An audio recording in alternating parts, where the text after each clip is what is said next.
Ready, Todd? Yep. All right, we're going to bring this meeting back to order.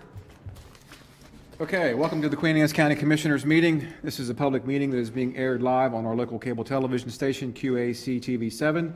These media broadcasts provide county citizens an opportunity to watch and review our scheduled public meetings. In addition to our live audience this evening, we are providing remote options for citizens to watch and participate in county commissioner meetings. Citizens may watch our meeting live on our website at qac.org/live or on our television channel, Breezeline Channel 7 and High Definition Channel 507. Citizens may also participate by joining the live Zoom meeting by going to qac.org/public comment. Citizens may also email comments to publiccomment@qac.org. Comments received will be summarized during the press and public comment period on this evening's agenda. We acknowledge everyone's participation, and by attending, you acknowledge that this session is both recorded and aired. Press and public comment will be taken and is limited to 3 minutes per person. If you care to speak, please sign the sheet on the information table in our lobby. Comments longer than 3 minutes can be submitted in writing for the Commissioner's review. We will now stand and be led in the Pledge of Allegiance by Commission President Jim Moran. I pledge allegiance to the flag of the United States of America and to the republic for which it stands, one nation, under God, indivisible, with liberty and justice for all. If you can remain standing for a moment of silence for the senseless killings in Baltimore.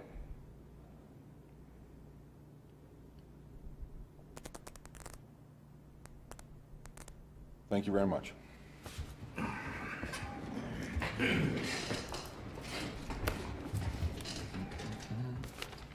All right, so that brings us to the approval of today's agenda. Our agenda today for the meeting this day, July the 11th, along with the regular minutes and the closed session minutes from June 27th have been circulated for review. Do I have any additions or corrections? Motion to amend the agenda to add 2 additional desk items. Second. All those in favor signify by saying aye. Aye. Opposed? So moved. A motion to approve the agenda as amended and the meeting minutes as submitted. Second. We have a motion and a second. All those in favor signify by saying aye. Aye. Opposed? So moved. All right, thank you, Commissioners. That brings us to our first press and public comment period. So thank you for taking the time to express your views to the County Commissioners. Comments are limited to 3 minutes per person. Comments longer than 3 minutes may be submitted in writing. This commission respects your desire and right to convey your message freely. When you come forward, please speak clearly at the standing microphone, state your name, your address, and your topic of interest. And in keeping with the dignity of our office, we ask that all views be expressed in a respectful and civil manner. First one up, June Clark.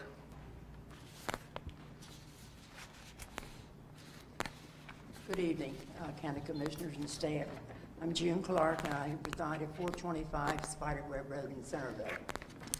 Several months ago, my daughter, who is in a wheelchair, we had a conversation. She said, "Mom, do you know there's not a handicap accessible entrance in the planning and zoning building?" I said, "There has to be. There's a law at the state and county building must be." So I had the occasion to go out to the planning and zoning building. I checked the doors and I could not find a handicap accessible opening or anything, an eye or anything out there. So I asked the planning and zoning office, I said, "Is there a handicap accessible into this building?" And she said no. And she gave me a phone number to call. So that day I went to the H&R for the county, and they gave me the name of the person to contact at Public Works. I went out there, and the gentleman was not in, but the lady typed up an email for him with what my concern was. A week or so went by, and I didn't hear from him. So I called. He was not there. I left a message, and to this date, I have not heard anything about my concern. So I'm asking you, our county commissioners, why is the planning and zoning building not handicap accessible? I have checked up most of the buildings here in Centerville, and they are accessible. Out to the planning and zoning, they have a ramp to go for parking is fine, and an evening parking for a wheelchair, but when you get to the door, there's not a way to get in. Who was the individual you were trying to get a hold of? Paul Kuntz, I think his last name. Kurtz. Oh, Kurtz? Uh-huh. Okay. So when you're saying there's no push button? is You what? There's no push button? There's no push button, no eye or anything. And I checked around to the other ones, and they all have steps, so I know you can't get a wheelchair in there. No, there's only one entrance in the parking lot level. So I like an answer why it's not there. Well, it will be. So- Thank you. I can maybe address that if you have a minute. Yes, Okay. absolutely. Well, there is a misconception that ADA, push-button operated ADA doors are a requirement for ADA access.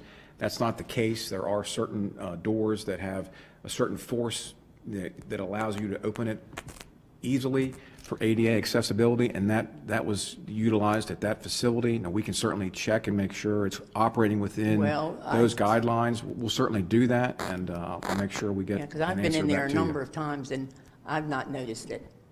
Well, no, it's not a push button, but there's Yeah, certain, but there's it certain. would have an eye or something that would let you know that someone's there. Well, no, this certain doors have a push force range They're for not ADA. automatic. They're not automatic, but Not there's- automatic. They're not automatic, but I'll certainly readdress that with you. I appreciate directly. that. Thank you Certainly, very Jim. much. Okay, you're welcome. Thank you, Ms. Clark. Thank you. Captain Rob Newberry.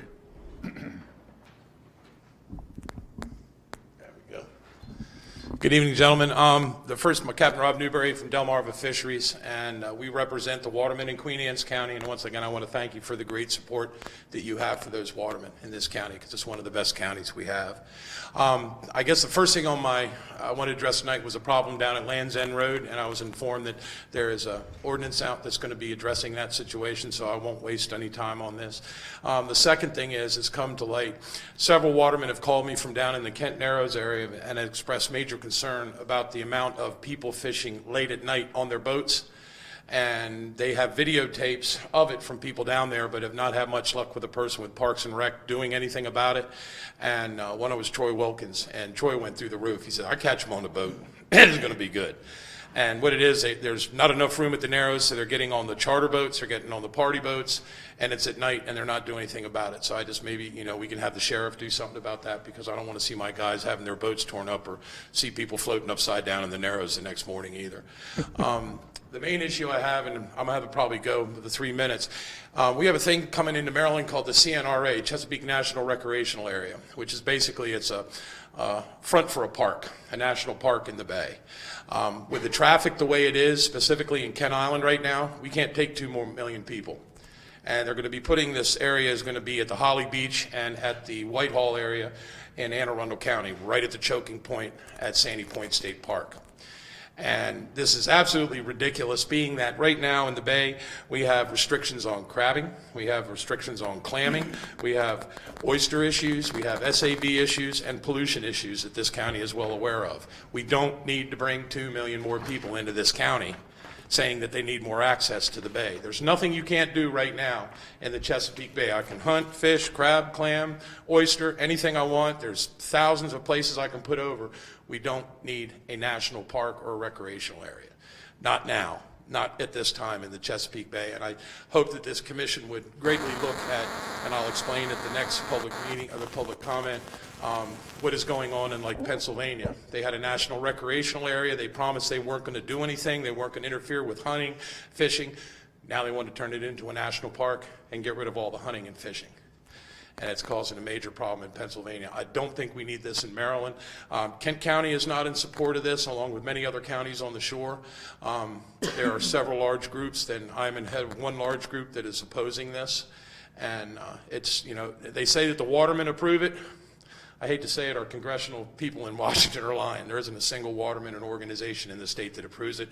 Phil's been at the meetings when we had it, and unanimously, Queen Anne's don't want it. So in the process, consider this, and I know I have someone up going to be talking more about it. I got 3 seconds. Thank you, and I'll talk to you later. Thank you. Dave Reel. Real quick on that, Jim, before we move to Dave. Todd, didn't we do cameras down there a couple years back when they were having issues? Didn't we have So cameras? there are, and we even put signs up too that say no trespassing. The problem is there's not an entity there to enforce it. Okay, just want to make sure we have the Troy cameras. said he called the guy up and wanted the picture sent to the sheriff. Guy just like, All right, we'll get to it, okay. Sorry about that. Yes, sir. Dave Reel. I'm with Captain Rob at Delmarva Fisheries. I want to share with you very quickly a personal experience I've had with traffic. I used to drive every day to and from Annapolis from home, and I would always call my wife at the end of the day as I was leaving the office, say, "I'll see you soon." She said, "No, you won't." She said, "If it's a Thursday, a Friday, a Saturday, a Sunday, or a Monday," she said, "I may see you in an hour, I may see you in 10 hours. I never know when you leave when you're going to get here." And she's absolutely right. It used to be traffic was bad on the weekends. The weekends have now expanded dramatically. Thursday, Friday, Saturday, Sunday, and Monday, it's like a parking lot coming across the bridge onto 50. And as Captain said, you add 2 million more people to that mix, it'll make an intolerable situation an impossible situation. And people just have to realize it's like trying to put 2 gallons of water into a 1-gallon bucket. The capacity is just not there. There's not going to be a new bridge probably in my lifetime, and even that'll get filled to capacity probably, the minute it opens. So I'm here to tell you from personal experience, traffic is going to get infinitely worse with a national park in the Chesapeake Bay. It's not needed. There's a lot of other opportunities for people to have access to the water. We don't need more access. We don't need more people. Thank you very much. Thank you. That's all that signed up. Would anybody else like to speak? Seeing none, we'll close press and public comment. Might lose sound for just 1 second. Thank you, Commissioners. Yeah, we'll take, Anybody call in?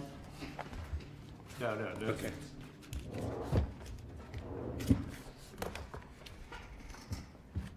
do a quick equipment adjustment here. You were next. I don't have anything to say. County executive's gonna say it for me, isn't it? Chris, did you break yours? It's Patrick's, mine's fine. Patrick. We saw you in here earlier and you were Pouring water, yeah. Knocked it off the table. All right, sorry about that, Commissioners. Thank you. Thank you, Bruce. All right, Commissioners, now we can move on to our presentations portion of our agenda. And first up, we have Michael Sanderson, the Executive Director of MACO, along with Calvin Ball, the Executive of Howard County. Gentlemen, please come on up, and we have the MACO annual update. Gentlemen, welcome. Good evening, and thank you for having us. Again, I'm Calvin Ball, current County Executive of Howard County. I've been County Executive for about 5 years. Before then, I was a council member in Howard County for nearly 13 years. I just want to, before we transition into the MACO, I just want to thank each and every one of you and let you know, because I know oftentimes we feel like we're never a prophet in our own land. Queen Anne's County is very well respected around the state. And wearing both my hat as president of MACO and chair of BMC, I want to publicly and personally especially thank Commissioner Wilson, who is my second vice president in MACO, and Commissioner Moran, who's my vice chair in BMC. They are staunch advocates for Queen Anne's County. They fight hard for you. They fight smart for you. And it's in part because of their leadership and their dedication that we've been able to get a lot accomplished throughout the rest of the state. So I just want to publicly thank Queen Anne's County. I know sometimes you don't know, but you guys have a great impact. So I'm here wearing my President of MACO hat. I want to thank you all for the time. I'm not going to take a lot. I'm going to pass it over to Michael Sanderson. But let me just say that Maryland Association of Counties has been working incredibly hard. Our team's been working so hard. We have, as you know, a new governor, new comptroller, new attorney general. We have relatively new presiding officers in the Senate President and Speaker of the House, only a few years. And Michael and his team have done a great job fighting. It's been an interesting transition time, and I'm going to turn over to Michael now to talk about some of the specific issues. Well, thank you all very much for the time before you this evening. I'm Michael Sanderson. I'm Director of the Maryland Association of Counties. We're a nonprofit trade organization that represents county governments and all the services we provide to Marylanders across the state. Part of what we do is advocate on behalf of counties and your services before the General Assembly. And spring and summertime, it feels like the best use of our time is to look back a little bit on issues before the General Assembly, this year's budget, some other things that passed and are being implemented, and then this naturally drifts into looking forward. So I always feel duty-bound to bring a big packet and then to bless everyone by saying we're not going to go through this, but instead it's there as a reference. A lot of these materials drawn from the Conduit Street blog that we generate as a news aggregator and information source for county leaders. So I think what I want to do, I want to be respectful of your agenda this evening. So let me kind of dance quickly through a handful of policy issues. And if there's something I don't get into enough or skip entirely, ask me and we'll talk about that too. So let's do quick. Usually I open with like 6 or 8 minutes about the budget. This year is not worth 6 or 8 minutes. It was a weird circumstance. Last year closed out with a surplus. This year's budget was relatively calm and uneventful. We don't come away with nicks and dents the way we sometimes do in the state budget process, where they shift a cost onto the counties or cut away something where we get their state funding and the counties have to backfill. It wasn't that kind of year. I will say, though, that early March, the state revises its revenues to get sort of like the sharpest number to balance to. And when they wrote down state revenues in early March, it was like a record scratch moment in Annapolis.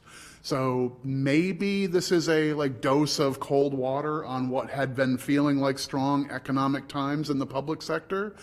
We don't know the nature of the American economy right now. And I don't say this as a frustrated would-be economist, but just in general, it's really tough to take the usual measures like the unemployment rate and the stock market and so forth and come up with a good forecast of who's working, who's coming back, who's going to make money in capital gains and all those sort of things. It's tough to forecast that right now. And every economist will give you a guess as to when the next recession is going to come. They'll predict it to the week, but anyway. So that's a weird circumstance we're in, but a lot of bills got turned into, we're not going to commit $10 million a year to that. How about $500,000 as a pilot project, and we'll come back in a couple of years. A lot of cold water. Let me mention quickly a few bills that worked through this legislative session that had county effect that needed to pass, and all of them did in one form or another. I'll mention the Forest Conservation Act. Maryland has a law when you cut down trees to do development and building, you either replace or replenish, that sort of stuff. Counties for a number of years have been using as one of our tools to live up to our end of the deal is taking trees that are at risk and putting them, putting easements on them or other protections, and that's been part of our banking strategy so that collectively we're trying to keep tree cover. We needed that to be reaffirmed in state law. We needed a bill to pass. There were some other weaknesses in the Forest Conservation Act. This was lots of stakeholders working together from a bill that we started out really disliking to at the end we were comfortable supporting, and I think the building community, the environmental community all worked out some puts and takes. That's harder than beating a bill, is fixing a bill. So happy with that outcome, and I think collectively we did a good job there. A couple other things I'll mention that needed to be tidied up as well. Back in 22, the legislature passed a Family and Medical Leave Act for private employers to provide benefits for their employees in a pretty wide swath of circumstances. As far as county governments as employers, we think most counties we're already in the benefits business, generally speaking. That's how we recruit and retain an awful lot of public sector employees. To pitch in and be part of the state insurance program probably makes less sense for most counties than to just run your own thing and fund the benefits directly, more or less the way you always have been. The bill that passed in 22 had awkward timetables. We weren't going to know what the hurdles to clear were to have the state let us opt out by the time we had to decide. So it was like, decide on faith. The 2023 bill fixed that, gives us a good 9-month window of time to know what are the standards, how do we opt out if we want to go it alone and have like a self-funded program or pool together, which I think is potentially an attractive option. It'll be a much clearer way to do that. So we had a big stake along with some other public sector players in getting a clearer takeoff ramp for that. Finally, the voters in the 2022 election said yes to adult use cannabis. Implementing that was another must-pass bill for the General Assembly session. There were some specific pieces that have local government impacts, things like your ability to zone the new businesses that are going to pop up and get licensed, what's going to happen with the tax revenue that comes from those new commercial transactions. Both of these ended up in awkward spots is probably the best way I can put it. That it was one big bill that went to a committee that's really good on licensing issues, not all that wise necessarily about tax issues or about zoning issues. So we ended up getting, at best, mediocre outcomes. Short version is local revenues are going to be a really paltry share. We were never debating over it. This is never going to be, this is the money that's going to fund the blueprint. It was never going to be on that magnitude, but the idea of there being a reasonable share that comes to local governments seemed like it should have been on the table, has been in most states. The share to locals is pitifully small. On zoning, without getting super deep into this, your staff, I'm sure, will be feeling some pinch on this. July 1 was existing medical licenses who applied to dual, open up to commercial, so that's happened over the last couple of weeks. The next 18 months or 2 years is going to be new companies getting a license to sell in the retail level. Your ability to locate those facilities and zone them is going to be tricky. The bill uses a phrase, reasonable zoning, and that is not a term of art that exists in Maryland law or case law anywhere. So your zoning staff understands what zoning means and what it can be and what it can't be, because there's all sorts of cases, but reasonable zoning is a new term, and we are going to end up in court over what that means for the next year or two. It's an easy projection for that's how this is going to get played out. Let me jump through a couple things quickly. One is, this is July, so it's probably not, just several weeks ago, you probably had a public hearing on the constant yield law. You have to put an ad in the paper saying, we're raising your taxes. When what really is happening in most counties in most years is you're leaving the tax rate at the same place, but because assessments are drifting upward as a cost of living, you're going to bring in $1 more in property tax revenue, and so the state law has always said, put an ad in the paper telling people you're raising their taxes. And they show up, and they're upset about that, and then they find out, oh, the rate's staying the same, it's just not the same thing. Right? That law's been changed, finally. I didn't think this was going to happen, but we got a bill passed to say that whole process should happen if you're contemplating raising the rate, but not just if there's an upward drift in the base.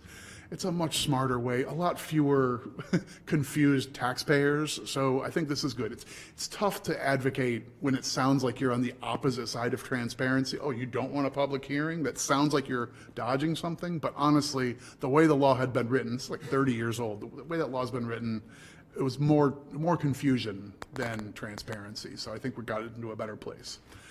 A couple things we're still working on, looking forward on. Fire service, every jurisdiction, whether it's career, whether it's volunteer or a combination, everybody's having trouble keeping folks to participate, to make it a career choice or to make it a thing that they commit time to. Passed a bill this last year. Sometimes what Annapolis likes is get everybody together and try and put a bow on a set of recommendations, and we can deal with those rather than them haggling it all out in a bill. So a commission for this year, hopefully a bill for next year to try and liven that up, whether it's some, double down on LoSAP benefits, length of service awards, whether it's workers' comp or education opportunities or tuition breaks or other things like that. Like, let's find some ways to make this more attractive to a next generation, because we're like, volunteer service is limping along here and lots of places. This isn't exclusively a Maryland issue. And one other thing coming soon, state law says that your sheriff's deputies who are forward-facing will all need to have body cameras by the beginning of 2025. We tried 2 things. We got 1 out of 2 this past year, and we're just going to take another swing at it. There will be some state contracts to ride onto, so if you're going to be buying the cameras or contracting with a vendor to hold on to all the footage that comes from the cameras, there'll be some state centralized contracts, so we might get some economies of scale. If the state has 3 different camera models that you can buy and one vendor or whatever, there might be an opportunity to do this more cheaply. The thing we haven't yet solved is all that footage coming from the cameras subject to the Public Information Act, which is written from the 1970s and 80s based on pieces of paper and black magic markers. And redacting and managing those documents in the form of video. A deputy shows up on a call, and now you've got 80 minutes of footage with victims and children and insides of people's home. There's a lot more stuff on video than there is stuff that needs to be redacted out of a letter with a magic marker. So it's a much more engaged process. We want to be able to thread the needle there as well and try and get some smarter laws on what do you share, what do you redact, like what stuff should definitely not go to the public. So hope to get that done in the 24 session in time for 25 when everybody's got to have body cameras. So lots of other stuff out there. We know school funding is the biggest number issue between state and county governments these days, and everybody's looking out multi-years out and trying to figure out what your budget looks like. That's still an issue out there, as well as transparency aspects of school funding. So all that stuff is on the table, and more that I didn't mention police oversight, which is another we're still in implementing, and some fits and starts in doing all that. But that's a quick skim through a universe of policy issues. County governments have as wide a portfolio as any stakeholder in Annapolis. Our staff go over hundreds and hundreds of bills on your behalf. We're at the table for a couple hundred of them, and we actually go to the mat on several dozen every year and try and deliver where we can and take our lumps sometimes, but we work hard for you. So that's a quick run through on policy issues. We have a conference coming up in August and events throughout the year to educate and help you and your professional staff. With that, I'm delighted to talk about more if there's more you'd like to hear from. How are your numbers for the August? Outstanding. Very good. We are just about sold out in the exhibit area. I have counterparts from the Georgia Association who are flying themselves up to the Maryland conference because they want to learn how it's done right, and I'm super proud about that. So we're going to show off how we flex our muscles and do the biggest county event in the country, without a doubt. And just to give you guys some context, I'm on the shock trauma board in Baltimore, and we had our meeting today, and we were talking about the importance of shock trauma and the unfortunate incident that we had the moment of silence for earlier, and the governor's participation. And some of the other board members said, well, we got the MACO conference coming up. Maybe there's something more that we can do there. Every other group recognizes the value of the summer MACO conference. Yeah. That's good. That's good. Yeah, year after year after year, that's an easy membership check to write because of the value that the likes of the MACO board and their commitment. We're back home running our counties and keeping the peace here. Who's watching after us in Annapolis other than our delegations? And that's MACO without a doubt. So you guys do just a great job. Yeah, they do. And we're very proud to have Jack as part of our commissioner and future president of That's right. MACO. Tough shoes to fill. Any hot topic items that you see on the horizon? Or Well, we got one. only one? I think we have one that got contentious at the end, and that's Senate Bill 692 with the solar and how it came out. It's something we're all, at least here in most of rural counties, we just had the governor here on an ag tour, and we talked to his staff about it, and it's, we feel like it's the camel nose under the tent to, preempt zoning, something we've been fighting against for 3 or 4 years now, and it looks like it's coming back around. And I think that issue is going to grow in significance for each of the next several years. Maryland signed on for an acceleration of the renewable portfolio standard. If you want to sell electricity in Maryland, you got to have clean energy as a share of where it's your sources, and that share grows year after year. And you just can't pipe the electrons from Idaho and do all of your solar elsewhere and then ship it all here. You lose too much through transmission lines. It's got to be fairly nearby. So the pressure on finding local sources for clean energy is just going to continue to grow. And there are some, you can try and create incentives to do it on rooftops and places that are already built up and so forth, but the attractive stuff is flat, unbuilt areas that are relatively cheap to buy the land. And that's places, prime farmland ends up being just a delightful place to put a bunch of silicon and take out the soybeans. And I think we all recognize the importance of energy independence. Mm-hmm. However, we fight for local control. Mm-hmm. And I think it's important that we maintain that local control while we work together on energy independence. And so Jack has been a fierce voice on that issue and that topic. In fact, We had a lot of conversation and debate, a lot of it led by, I'm sorry, I shouldn't call you Jack, Commissioner Wilson. I've been called way worse.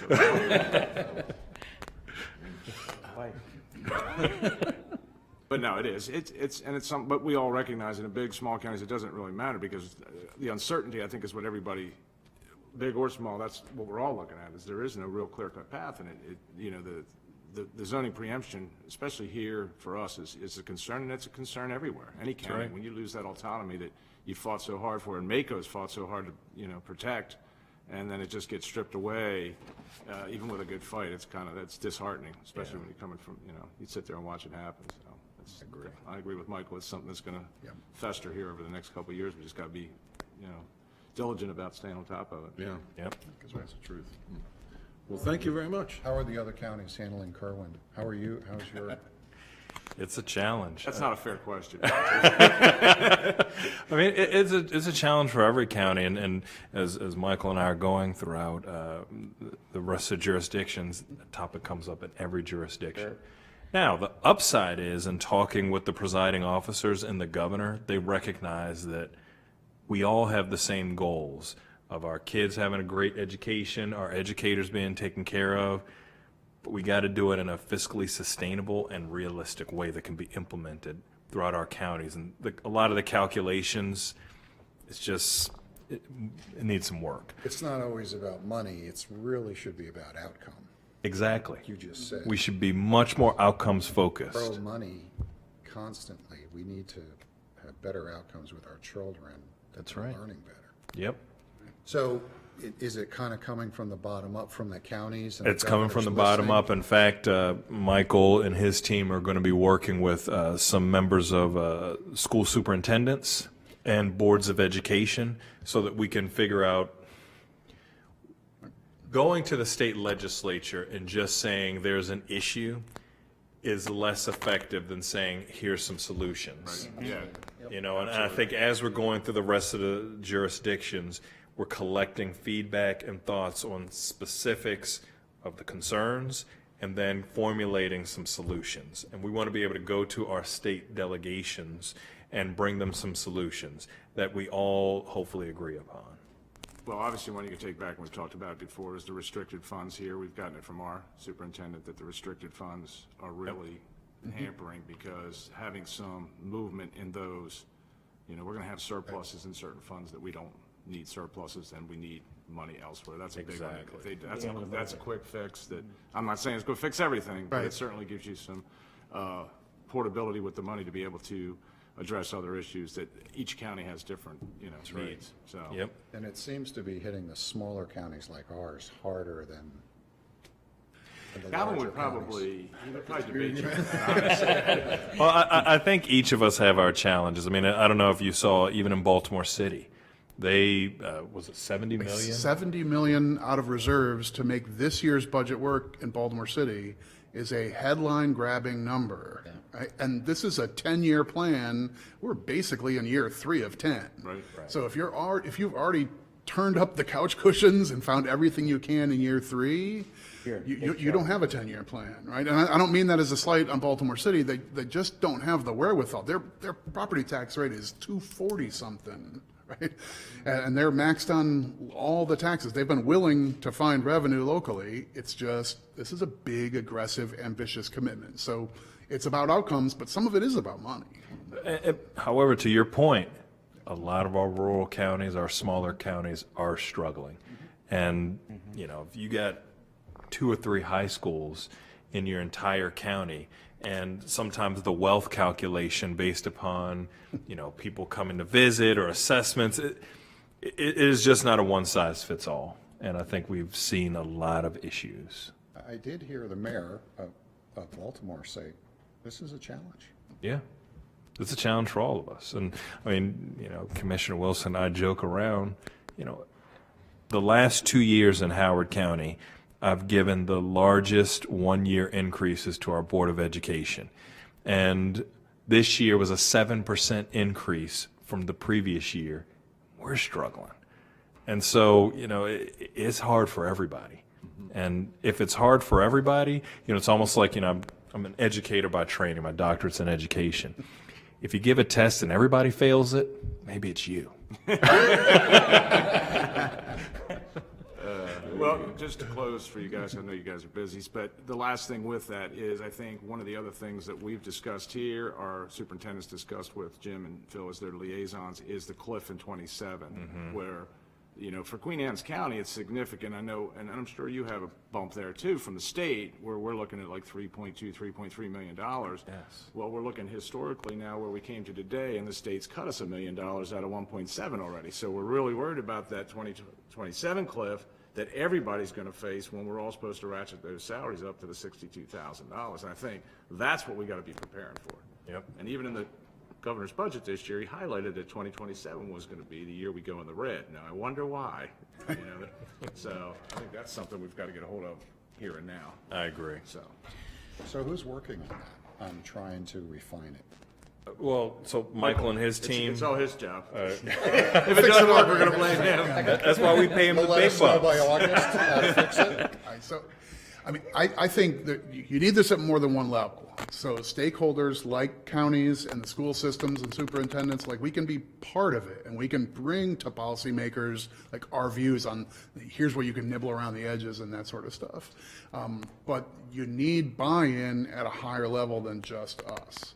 So our organization, like, we're really good at sharpening our pencils and working on how you could rewrite this law and how you might change this facet, and we'll do some give and take with the school systems. They want some category change. Okay, we can work with that, and we come up with 7 things on our list and hand it in, but you need political wherewithal as well. There are a lot of stakeholders who are absolutely and properly, like, in love with the outcomes they want from this effort.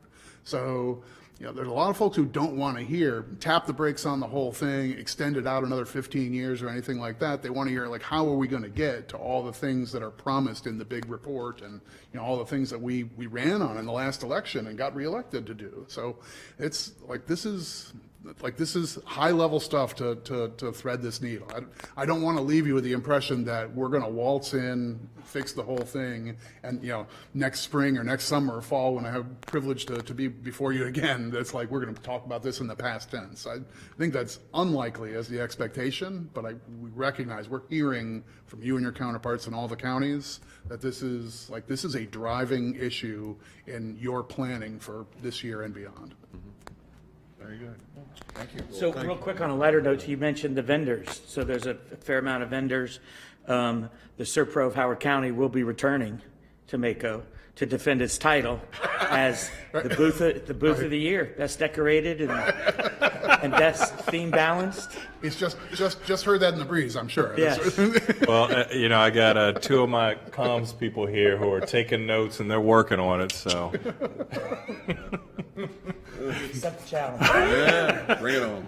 Well, thank you all so much, Commissioner. Thank you. Appreciate your service. Appreciate your job, Mike. Thank you. See you in August. We'll see you soon.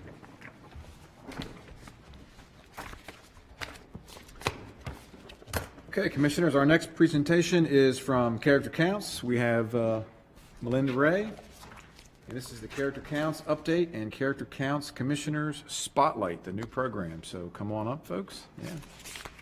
And there is a piece in your book, tab 6, item 2, page 17. If you want to refer to that. All right. Hello, everybody. Hello. I feel like I was just here 3 months ago. It also feels like a year. I'm going to give you a few updates on Character Counts, our initiative, and then you guys can do the spotlight, which I am super excited about. So I want to talk to you about last year. We finished with 67 coaches. There was a coach assigned to 110 out of 154 of our K through 5 classrooms. That's about 71% coverage.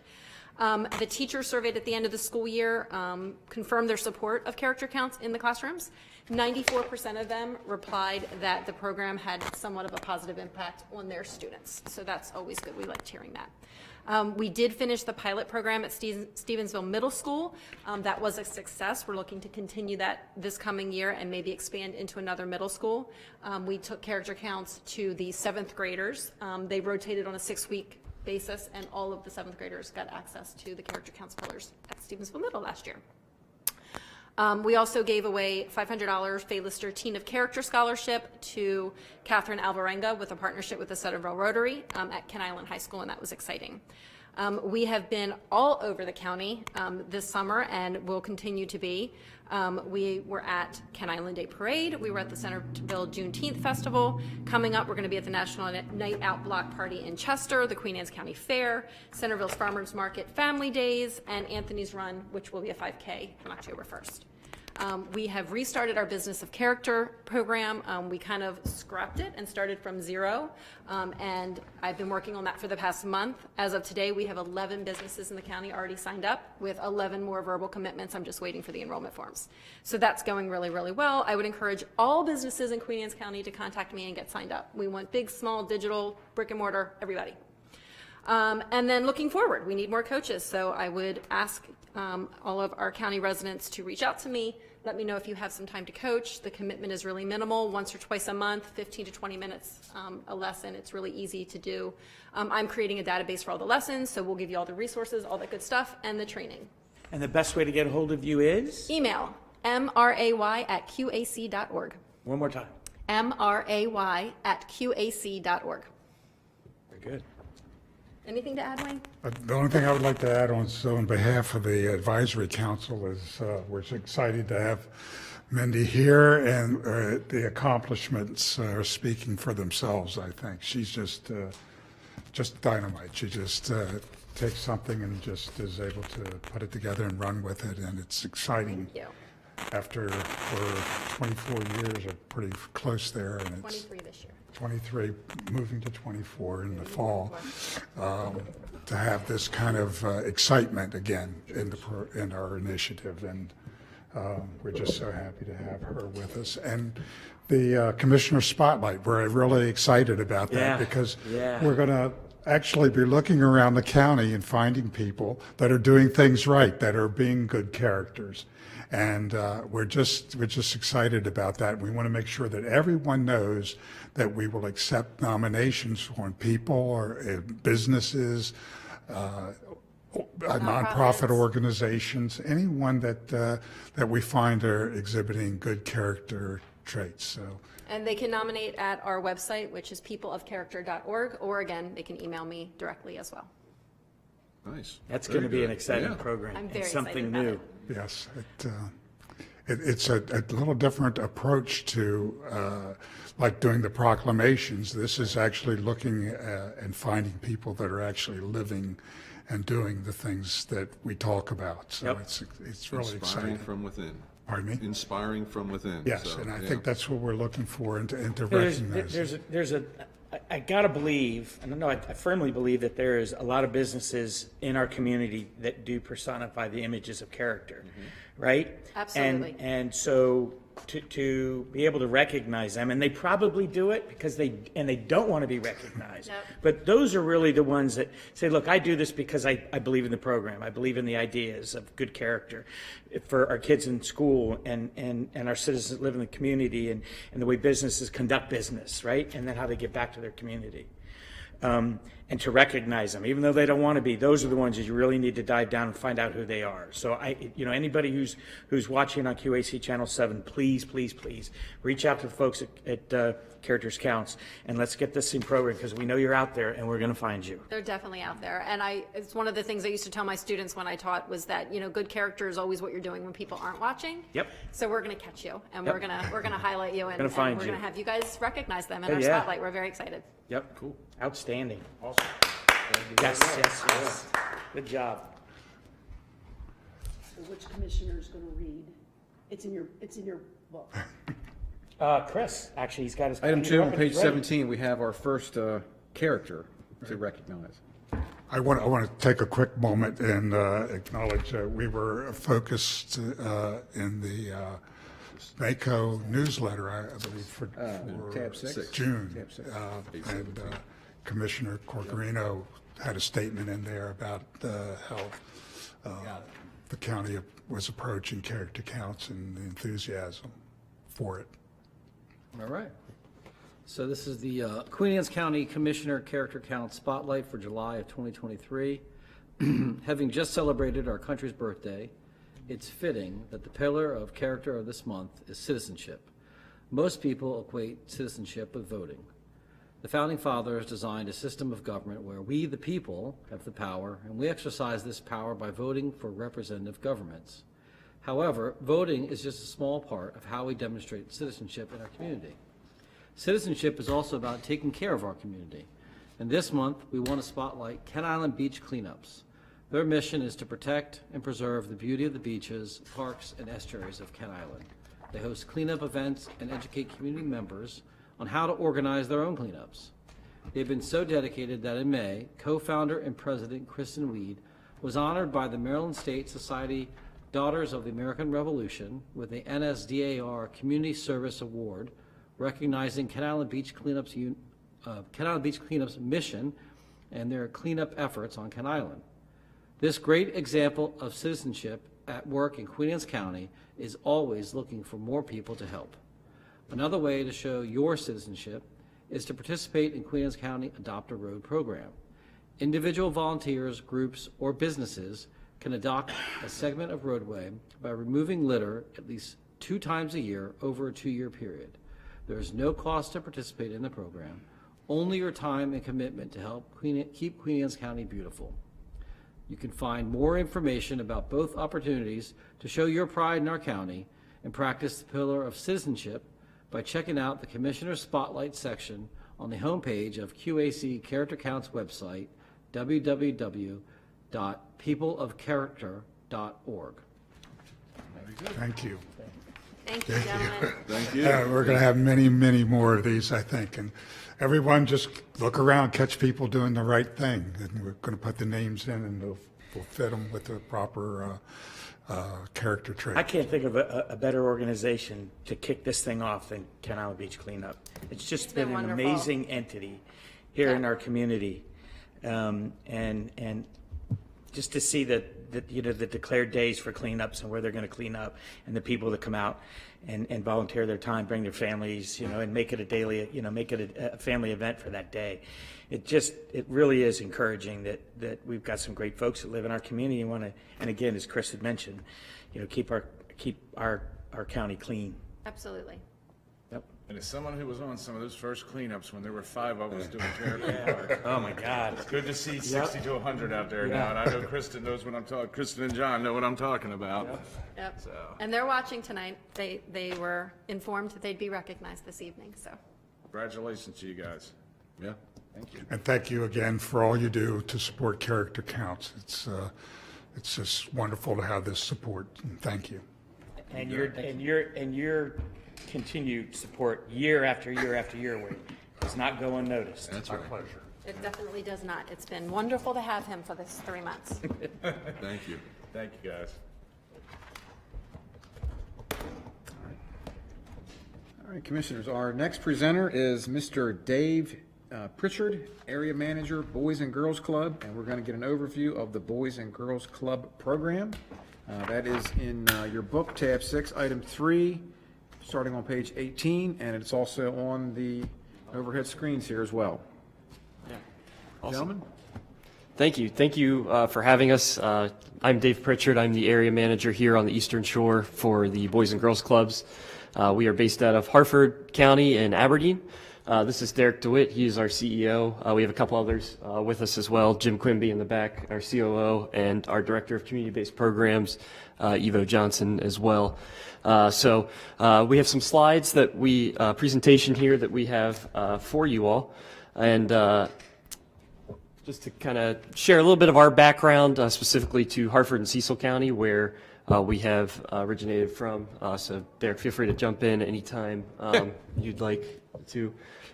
I'm trying to find the screen around here. I can be best There we with go. that one. Over here. Yeah, perfect. So our mission is to inspire all young people, especially those who need us most to realize their full potential. That ultimately we're here to serve kids. Our target age group is 6 to 18, typically that kindergarten to 12th grade age group. And that's who we've done. In Harford and Cecil County particularly, we have 5 standalone clubs. 3 of them operate out of Parks and Rec buildings, and 2 are standalone buildings that we own. And we have kids that are transported daily right after school to those clubs, and they'll do multiple programs that we have. We've got 160 years of experience of programs such as Power Hour, which is essentially homework help, tutoring, and all sorts of Passport to Manhood. We've got the counter to that, the Smart Girls, Money Matters, lots of different things that kids have the opportunity to be a part of and really just jump in and feel part of. Triple Play is a big thing that we do as well, which is part of one of our big initiatives called Club on the Go, which is a new program that was introduced through the pandemic that we came up with. We realized that we had some minibuses that we weren't utilizing anymore to transport kids. So we decided to essentially just take all the seats out of the bus and decorate them and outfit them for Club on the Go. So we were taking these buses into neighborhoods with food pantries, with sporting equipment, arts and crafts, STEM equipment, and just bringing the club to them since they couldn't get to us, because typically they would get to us from school every day. Right. But being remote and not having that opportunity, we had to figure out, okay, how can we still make an impact in kids' lives? How can we still get them a hot meal and go from there? The other program model that was introduced at that same time was a school-based model. So much like our counterpart in Delaware, the Delaware Boys and Girls Clubs runs a licensed school-based model, and it's primarily fed by the state of Delaware's Child Care Scholarship Program. So money out of families' pockets is extraordinarily minimal. The programs that Dave just described in Harford, Cecil, and now in Kent counties have been operational for over 33 years now. Your slideshow is actually not entirely accurate. I didn't get a chance to update it before we got it out here today. But the school-based model, along with Club on the Go and traditional clubs, have allowed us to grow to be the largest Boys and Girls Club in the state of Maryland. And we are working collectively with the other Boys and Girls Clubs throughout the state in an alliance to bring Boys and Girls Clubs into every county in the state. Project Bounce Back was introduced by Governor Hogan in 2020 as an initiative to get kids back out and address the social emotional issues that were beginning to just ravage kids and continue to ravage kids. The initiative was seen by the administration as one that was necessary in order to introduce Boys and Girls Clubs throughout the entirety of Maryland. So our organization was already in 2 counties. We have expanded into a 3rd and are now looking for opportunities here in Queen Anne's County. We've been in communication with Queen Anne's County Public Schools, the local management board, and we are targeting Sudlersville Elementary School as the potential pilot for our program. And the idea is to put the resources where they're needed the most. And Sudlersville Elementary continued to pop up every time we looked at the needs-based assessments of where there lacked resources. Sudlersville Elementary continued to pop up. So we have spoken with Queen Anne's County Public Schools. We've spoken with principals. We've spoken with just about everybody who we can talk to at Queen Anne's County Public Schools. And we have a presentation coming up to the superintendent of schools and a couple of the directors on the 31st. And everything goes the way is planned. We would be initiating services as soon as September of this year. The model that we would be replicating that we've had success with in our growth is one of a license model. However, year 1, we have the capital and the revenue to stand up that program for the first year without a license. Therefore, we would be able to establish the program, establish the relationships, and steward the relationships with the families to get them access to the Maryland Child Care Scholarship Program. That would allow them to send their children to a before and after school program with 160 years worth of evidence-based youth development programs for as little as $2 a week. Ours is a program designed to be non-exclusionary. We accept absolutely everybody and anybody that wants to be a Boys and Girls Club kid, and financial restraints are never something that we allow membership to be confined by. So We are here to introduce ourselves, to tell you a little bit about what Boys and Girls Clubs are doing, what we want to be doing here in Queen Anne's. Sudlersville Elementary is the very first place that we would want to be. We also are looking at working with Sudlersville Middle School and creating an opportunity for us to utilize the resources and the revenue that's created through the license program from state scholarshiping to offset the expenses of actually running a after-school program at Sudlersville Middle as well. Down the line, we would very much like to have a footprint, a permanent footprint in Queen Anne's County. Again, still looking at the opportunity to serve kids in the highest need area, which would be Sudlersville. And Senator Hershey is working right now to put together a bond bill that would potentially put a brick and mortar building in that space so that we would be able to sort of control our destiny a little bit more and be able to provide services in our more traditional in a more traditional site. So I think the ease of accessibility is really going to be the key to the success. And Senator Hershey makes a commitment to help create a brick and mortar location. But I think that it's important that, the relationship with the Queen Anne's County Commissioners can also help with that as well. Nothing's going to happen without you guys okaying it, that's for sure. Well, I would also, I would reach out to the Sudlersville Firehouse about the old Sudlersville Middle School. We have, and unfortunately, it's not currently usable for the services that we would provide.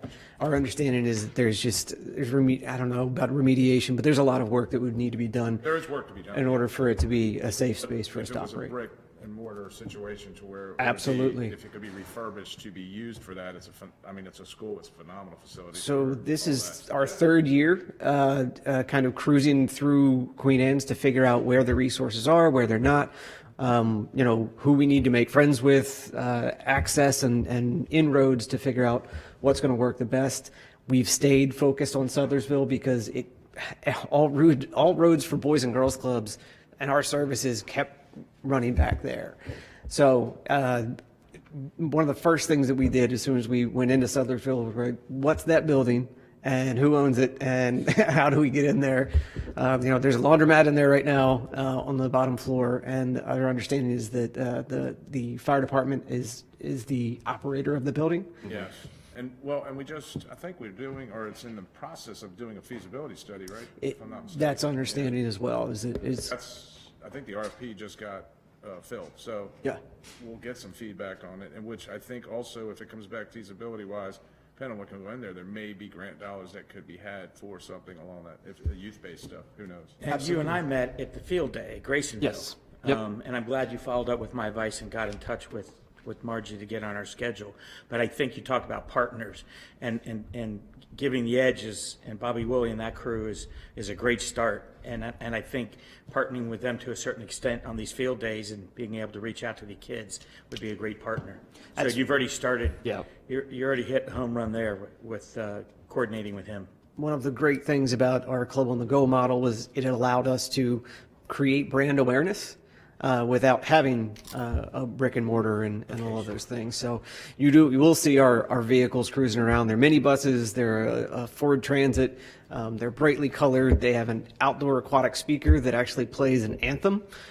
So we're like the Good Humor Man, only we're bringing youth development. We probably also bringing some other stuff that's going to entice them to come out. But we've had a great deal of success with that model, just in terms of using it as a literal and figurative vehicle for growth. So we're anticipating you should be seeing more of that as we continue to develop the relationships and the partnerships. So we wanted to just come out, introduce ourselves, find out that you guys had questions about Boys and Girls Clubs, if you have familiarity with what we've done over the past 160 plus years, 33 plus years in Harford and Cecil counties, and what we're doing and what's next for us. And if there's any way that we can help you guys understand our intention, then we're happy to do so. Well, this was a good start. Yeah, absolutely. This was a good start. Excellent. We'll see what happens with Senator Hershey in Sudlersville. Absolutely. Our hope is, if we can be operational by September, Right. we can start building relationships with kids and with families and with school administrators in order to ease the access to the Maryland Scholarship, because it is a pain to go through the process. If you've never been, it's not recommended, which is why we actually employ family advisors to walk them through that process. So if there's an education barrier, a language barrier, we're there to support them to gain access to those resources. And for us, it means that we get to serve the kids that need it the most, without it coming out of families' pockets and without us coming to the county commissioner's office and saying, hey, we need $300,000 to operate here. We are actually self-funding the program. So we're just looking to create as many inroads and as many friends and supporters as we can. Excellent. Best of luck. Awesome. Thank you. Yeah, and we have some brochures we can leave you guys with as well. Very So. important, yes. And if you guys have any further questions, you should have contact information for Dave here. Happy to come back out, happy to meet you individually, happy to get in front of anybody that'll listen. All right. Thank you all very much for your time. Thank you. Indeed, thank you.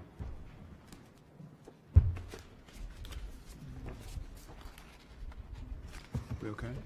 Boys and Girls Club has been around forever. All right, Commissioners, our final presentation this evening is an update on from Talkie Communications. So we have Andrew and Andre DiMattia. They're going to come up. We haven't seen them for a while, so I know they've been busy out there laying fiber all over the place. So I'm Andrew. give us an update. Yeah. All right. Andrew, good Gentlemen. seeing you again. Thank you.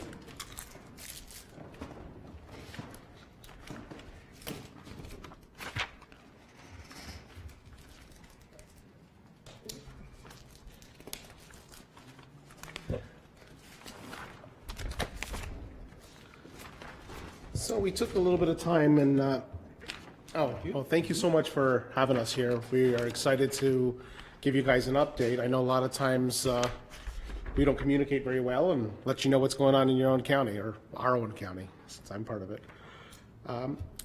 Just wanted to go over a little bit of what we've been doing. I know a lot of the stuff is in rural areas, and unless you're hearing people complain about us hurting their grass, you don't hear about much about us.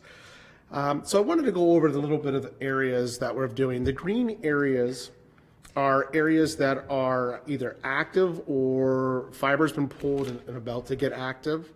I'll just point out some of the sections here that isn't quite ready yet, is like the Land's End area, the Spaniard Neck, that whole entire area right there. We've already completed, I think, about 50 miles of plow work. And then we're going to come back, well, we're doing it now, coming back and doing our drill work. So what the plow is, the plow can do the flat areas where there's no obstacles. But when there's a lot of driveways, that's when the drill comes in. Then the plow is very, very fast, where the drill is 800 feet to 1,200 feet a day. So it takes a lot longer. Our goal is to have this section of it completed by end of year and have everybody up and active. We already have our backbone next to White Marsh, and that's what we'll be feeding this section of the community. We've just completed our pathway up to Church Hill on 213, which was a nice challenge to get on the state highway and get all that active. So there's some other areas that we've been focusing on other than just rural areas for the return on investment is Ken Island. So Clover Fields is active about 2-3 weeks ago. So we're lighting up road by road on Clover Fields. So not everybody has gotten the notification just because we can only do so many installs per day. So what we're doing is we're throttling it back so people don't have a month install date. We're trying to keep it down to a week install date so people don't forget that we're coming and having no access. Bay City, which is also in green, that had the physical construction has been completed. We are building our pathway now from Church Street across 301 to Bay City. I think we have just 2 road crossings to do, and then the physical path will be set. And what we're doing is we're putting additional electronics in Ken Island. So we're technically, one of our electronic cabinets can feed all of the island plus Graysonville, we decided to put 3 cabinets in the different areas. And the reason for that is for the performance. We don't want to get so much traffic that our network's starting to slow down. So we are overbuilding it to a point that, unless we're building more houses, is future-proof. And we are currently offering for speed rates up to 10 gig internet speeds for residential. Our most common plans right now is gigabit, and 2.5 gigabit has been taken off pretty well, which is, you know, a symmetrical up and down. So it's doing very well with the new speed tiers that we launched about 2 months ago. The areas that are in red, we haven't started those, but that's on the list for this year. What we're going to do is we are focusing on the Lands End area. Once that's completed, we're going to be moving our equipment. We're going to be going through Churchill in order to get across 301. And we're going to, I believe the plan is to do the Robert Station Road and circle over to Sellersville in that direction, and simultaneously work on the behind Union Church area, and that on I think it's John Powell. Yeah. So we'll be working with different crews there. We have both internal construction crews that are working and vendors or contractors that are working. Currently, they are building Cox Necks Road, and we're starting to work in that area as well. So that's part of our backbone. So that's the 3 areas that we're targeting now. We're looking to add, I believe, another location or possibly 2 more locations this year on Kent Island to really get our footprint on the island. So that's the high-level overview of what we've been doing. Any questions? Do you feel that you're on pace to meet all of your obligations as far as installs? You mean the grants? Yes. Okay, yeah, absolutely. Good. So we have up to March to get all the challenged areas completed. Unfortunately, there was no grant money in Queen Anne's County, so it's pure challenged areas. And the challenged areas are what's in the purple, right, and the Land's End. So not Bay City, but so these are the 3 different areas. Our goal was end of year, but our deadline is March. We believe that the Sellersville, since we're probably going to save that for last, that will be more of the end of year to March time frame. So what the good thing about it is our backbone is nearly completed. You can see that there's a lot of footprint. So like Kent Island took a lot to get active because it's so far away. And we are using our friends with Maryland Broadband. Without them, Kent Island wouldn't happen. In fact, a lot of this wouldn't happen. You just did my brother's house in Mallard Run. He said you guys did a great job. Oh, so that's awesome.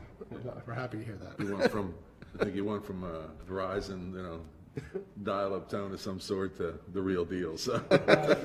And the nice thing is, throughout our footprint, we're offering up to 10 gigabit, which is really unrealistic for a consumer. No one really needs 10 gigabit. Right. But the most common plan is, like I said, gigabit and the 2.5 gigabit, and that's never been offered at 2.5 gigabit in Queen Anne's County before, and it's really 10 gig. Yeah, well, I mean, it's really Do never you mind been. sharing some of the price points for people? So Yeah, so the $79.99 is the 400 meg, which is our newest lowest tier.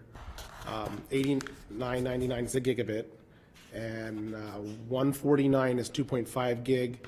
And we did price the 10 gig very high, $499, just because. But you're really targeting commercial when you get to 10 gig. Well, yeah, well, even 2.5. Yeah, even 2.5 If you've got 5 kids playing on video games, You could use it. You can challenge that 2.5. Yeah, if you had a lot of that's what it's for, gamers and video Gamers, yeah. and uploading, streamers. A lot of devices, right? And the key thing about it is we also participate in the ACP program, which is the government. Does everybody know what ACP is? The government program where Affordable connectivity. I'll let him talk. It's the Affordable Connectivity Plan, I think it's called. It's a government subsidy that they subsidize $30 per subscriber that is on low income, and then Maryland piggybacks off of that and adds an additional $15. So if anybody is in that category, it could be even disability and survivor benefits for pensions, that they get $45 subsidy off their internet. So our subscribers could possibly get it for as low as $25. So yeah, Well, good. And that's with the benefits. With that plan, we're also giving the tablets for, I think, $25, so that the government pays $100 towards the tablet, and there's a minimum purchase of $11 or $10.01. We are using higher-end tablets than a lot of the other vendors are doing, so ours is $25. So, and what that would do is, people that are on our footprint can get the tablet for the $25. Now they have a tablet. People that are in the state of Maryland and Delaware that are not on our footprint could get the ACP money and get free internet on a tablet for $25. Through LTE or It's 5G? Through T-Mobile. So that is a benefit that we've done. We've just got the tablets in about a month ago, and we're testing them out. A couple different vendors, but we're looking to get a tablet that's actually usable, not one that you click the button and have to wait for 5 minutes. That's hard to do for $100. Yeah, so those are other plans that we are offering. So, yeah, well, we're going to eventually target all of Kent Island. That is our ultimate goal. In fact, we're looking to get a 99.9% coverage in Queen Anne's County. Even if there's other areas or someone overbuilds us, we're still planning to build, say 99.9%, pretty much everybody. And that is our goal. It's going to take a little bit of time, but we're slowly chipping away at it. Very good. Thank you very much. Thank you. Yeah. Keep up Appreciate the good it. work. Thank you. Yeah. You have a wonderful day. Thanks, gentlemen. Keep putting that fiber in the ground, right? That's it. They're doing it. Okay, Commissioners, the next section of the agenda is we have 2 items under legislative, so if you want to flip to tab number 7, we have 2 ordinances that are available for introduction. The first one is on pages, tab 7, item 1 on pages 1 through 25, County Ordinance number 2307, and that is for the repeal and readoption with amendments of the local public electoral laws of Queen Anne's County for Chesapeake Bay Critical Area, official Chesapeake Bay Critical Area overlay map for the purpose of amending parcel 57, or map 57, parcel 281. This is for the Nashville Properties worth allocation petition. I'll introduce it. Okay. All right.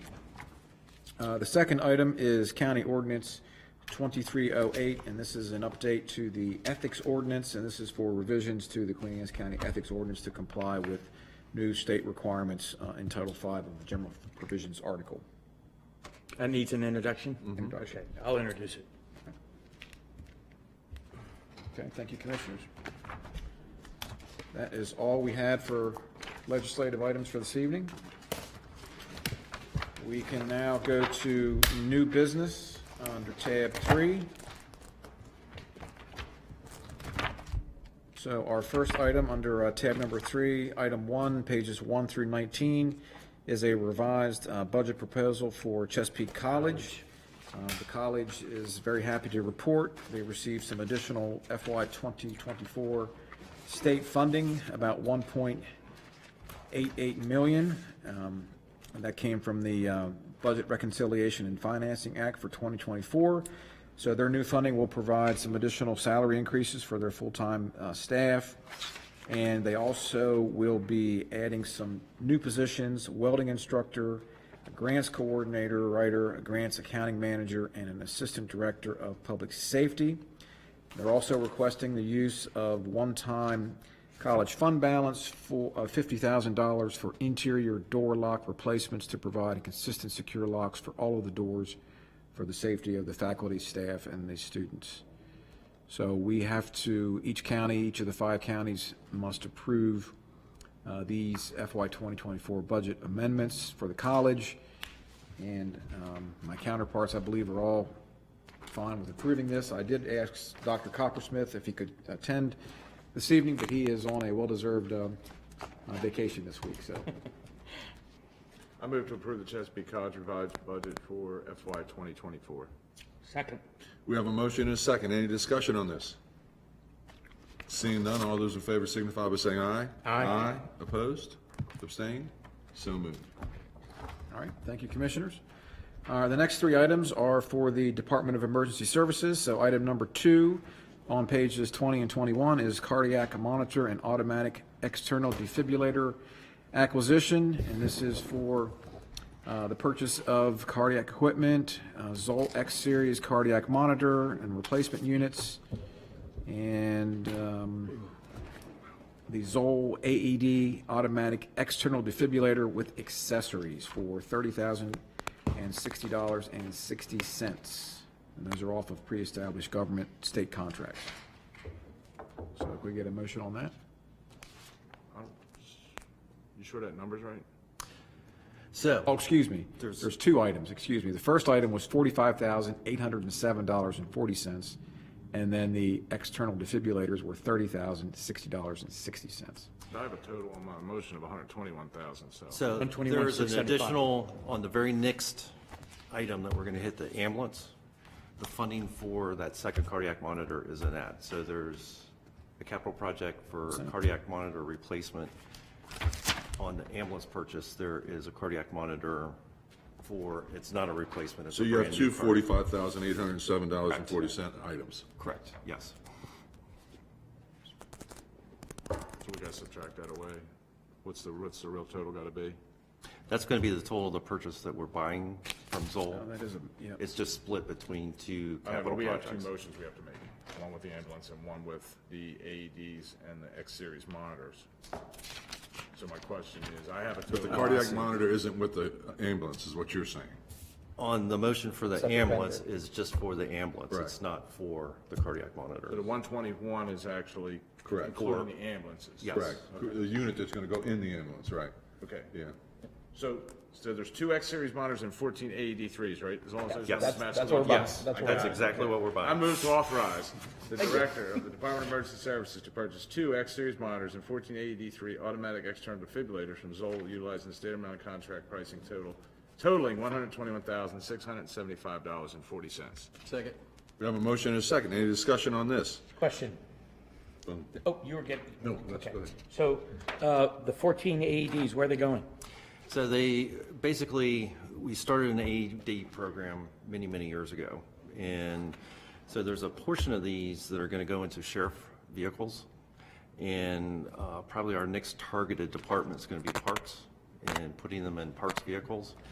And what our global plan is as we build this out. So right now, when we have a cardiac arrest, we dispatch the cardiac arrest over fire and EMS frequencies, but we also dispatch it over law enforcement frequencies. And the closest unit to that cardiac arrest responds to it. As we grow this AED program, we have the capability of also announcing cardiac arrest over the parks radios. So the parks employees will know that there's a cardiac arrest. They've been trained in CPR and AED use. They and can they'll be able race to over use it. there. And Yes, sometimes quicker if they're on the Cross Island Trail in a gator. yes, very much So quicker. there'll be the portable units? Is that Yes. it? Okay. Yep, And the sheriff definitely could get there quicker sometimes. yes. Certainly so. Yep.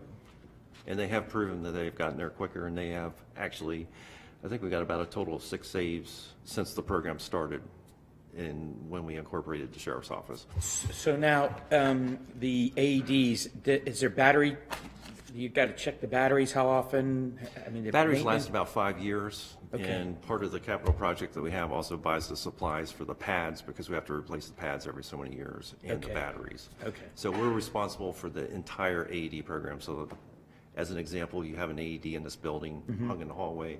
We're the ones who restock it, make sure the batteries are fresh in it, and we check everything in the system annually. I Fire trucks get them too, right?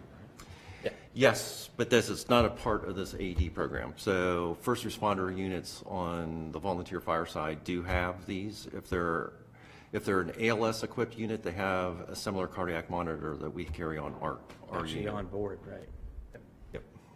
I have a question. Where's the funding coming? I see the funding in here for $75,868. Where's the additional funding coming for the second? That's part of the ambulance purchase. Part of that 535 that's allotted for the ambulance. Yeah, see, that's what I'm saying. Yeah, That's why I was yeah. telling you, I didn't think the motion could be that way, because Yeah. we gotta put the 45 over with the ambulance, because Yeah, that's the that's budget right. line That- item it's that's coming what- out yeah, of, right? The motion is, yeah, it only include, should only include those 2 items on that first Okay, amendment. that's what I was trying to get at. So we gotta pull out how much from that? You got to pull out $45,807.40. Yep. And you have to change the motion to 1. Yeah, I know, 675.40 minus what? 45,807 807. and 40 cents. Yep. So we need to. Okay, so I'm going to amend my motion to do one X Series monitor at a cost of $75,868. Second. There we go. We have a motion and a second. Any further discussion? Seeing none, all those in favor signify by saying aye. Aye. Opposed? Abstained? So moved. All righty. All right, we're good there? Yep, we're good. Now we'll go to the ambulance.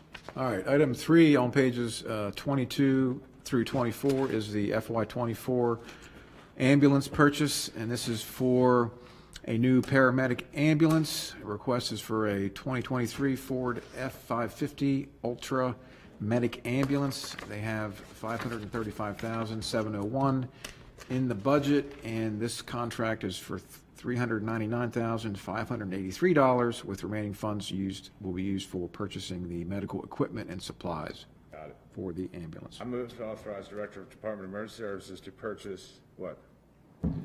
That's going to be the total. I got it. You mean like that? Yep, you got it. I'm sorry. He's on it. He's one step ahead of you. I move to authorize the Director of the Department of Emergency Services to purchase a 2023 Ford F550 4x4 automatic ambulance piggybacking off the Houston-Galveston Area Council procurement program from Atlantic Emergency Solutions, and one X-Series monitor for said ambulance in the amount of $445,390.40. Second. We have a motion and a second. Any discussion? That total's correct?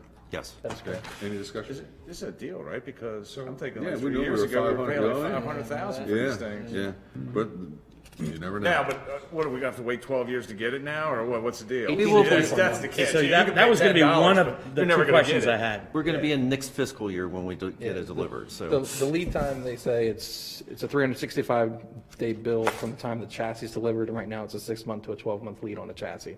So a year So and a half. we very well may sign a contract tomorrow and not see it until 2025. See, and I'm ordering a 550 myself, a dump, so we'll see who gets theirs first.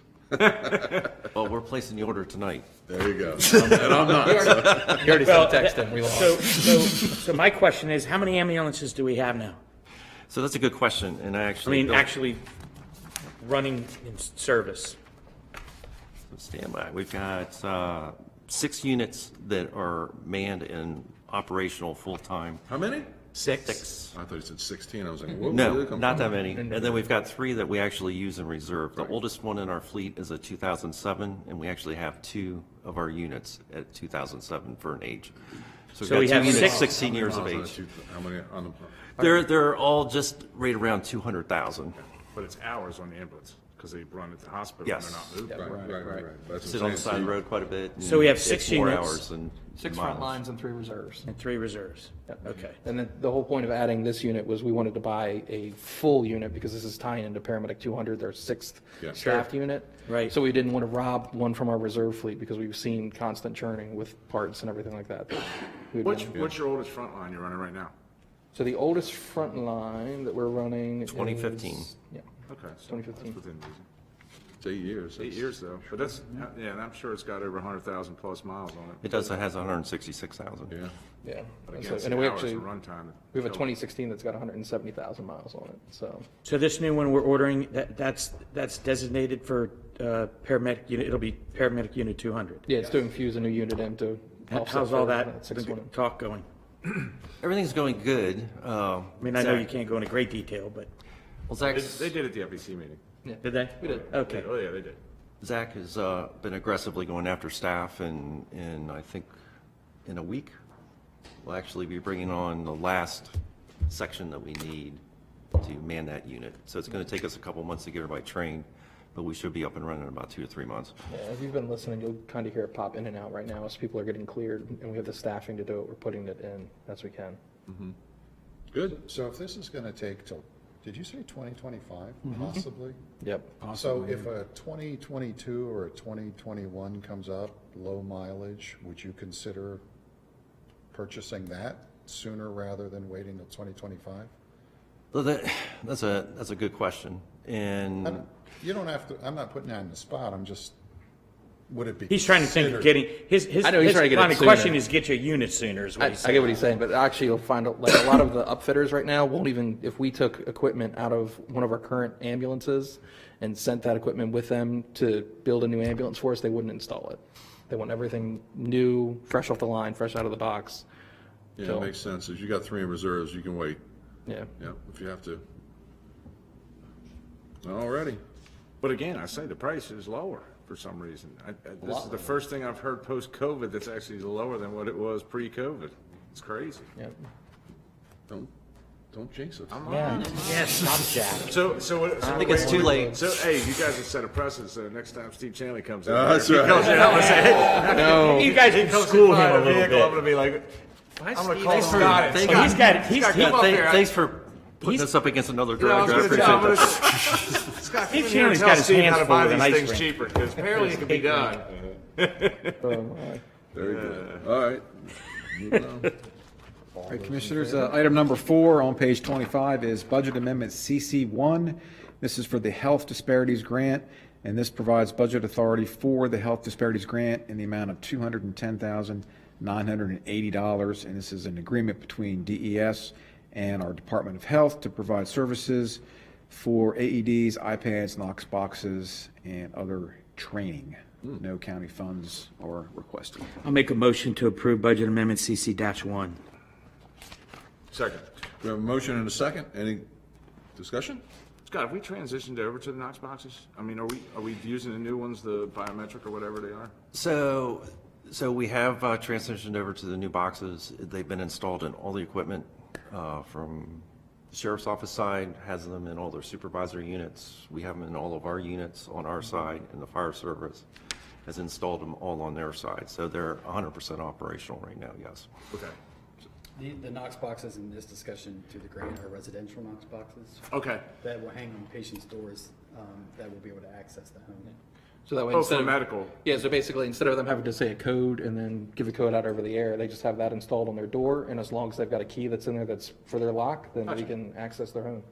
Or trapped in their house, unable Right, to I get got to you. the door, then we can access the door without That's the having to reason the break sheriff's it. equipped with them as well. Again, they can get there quicker sometimes. Gotcha. Okay. Makes sense. Very well. All right, so we have a motion and a second on CC-1. All those in favor signify by saying aye. Aye. Opposed? Abstained? So moved. There you go, guys. Thank you. Thank you All very right, much. thank We you, gentlemen. appreciate it. All right, yeah, good to see you all. We'll be Okay. straight next time we come in. Okay, Commissioners, item number 5 on pages 26 through 27. This is for the Upper Shore Workforce Investment Board. They require an operational plan to be implemented in our local area, and this is the 4-year plan for Queen Anne's County, and this is the revision. I didn't include this entire plan in your books, but you did have a link to it in your email that you received, so we just need the president's signature on, or a motion for the president to sign this plan so that it is effective. I move to execute the concurrent sheet for the Upper Shore Workforce Investment Board's revised 2022 to 2024 Workforce Innovation and Opportunity Act Plan submission. Second. We have a motion and a second. Any discussion on this item? Seeing none, all those in favor signify by saying aye. Hold on. Oh. Just, does this implement the new blueprint stuff? Is that what because we just did one of these last year, I thought, when, Blueprint? It was in April of '21. was it? Okay. Yes. It's been a while, yeah. So it has all the, but the new blueprint stuff for WIB is in there, I'm assuming. Yeah, yes, Which is the reason the update's required, right? Right, Okay. that's right. Okay, so all those in favor signify by saying aye. Aye. Opposed? Abstained? So moved. Bye-bye. Commissioners, that's all we had in the book. We had 2 desk items. The first is desk item number 1. This is a proposal to install some signing at the end of Land's End Road. This has been an area where we've had a lot of problems with people loitering after dark, and we've had a lot of complaints from the residents down there, and in conjunction with the Sheriff's Office to assist with their policing efforts, which is an ongoing effort down there, they've suggested that we put some signs up that would prohibit parking, stopping, and standing at certain hours. And giving our sheriff's department a little more teeth. Right, because right now they really can't enforce anything down there. They're down there quite a bit trying to catch the bad guys, as we say, but this would allow them to provide some enforcement actions at that location. Now, we looked at various locations around the region. And we could go anything from dusk to dawn. I mean, the landings are open from 11 p.m. to dawn. So it's a wide range of opportunities. So I think if we lock ourselves into a particular time, I mean, so if you do dusk to dawn, because obviously the time changes and right, you can get dusk starting a lot earlier than other times during the year. So if you lock in 9 p.m. to 6 p.m., it can be dark at 5 o'clock. So from 5 to 9, it's pitch black down there. I'm a dusk to dawn, because I agree, because I just think that mischief starts when it gets Sun dark goes outside. down. Yeah, So we just would need to amend the moment. Well, some folks do fish in the evening hours. I mean, we had suggested 9. I mean, we talked about making it as late as 11, because folks do fish sometimes, after dark for a bit. I mean, not so much in the wintertime, but in the summertime, they're out there, fishing in the... Patrick, what do you think? You're dealing with some of these people down there. I have been dealing with this for a while. This kind of came out of left field, like I was driving here and found out about this. All I can say is I've talked to probably 25 people about this, and nobody has thought it was a good idea to shut it down at night. Well, you spoke to 25 people, but I mean, residents that live down there? We're not down, the people down there initially wanted it closed. Then they, were willing to negotiate. I certainly understand the issue. With that said, when I've talked to Steve Wilson and I've talked to numerous people, including at DPW, Parks and Rec, and the sheriff, there's a lot of accusations, but it doesn't seem to have a lot of malicious... So call volumes,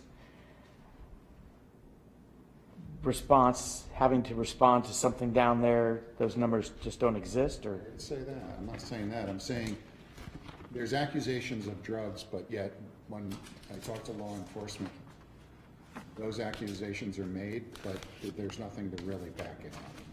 So let's do this, and first off, because nobody's made a motion. So I'm going to make a motion. I move to post a turnaround area of Land's End Road with no stopping, standing, or parking from dusk till dawn. Second. So we have a motion second. Now go ahead. So why not compromise and do 11 to 6 or 9 to 6 as opposed to, and the reason is because kids fish.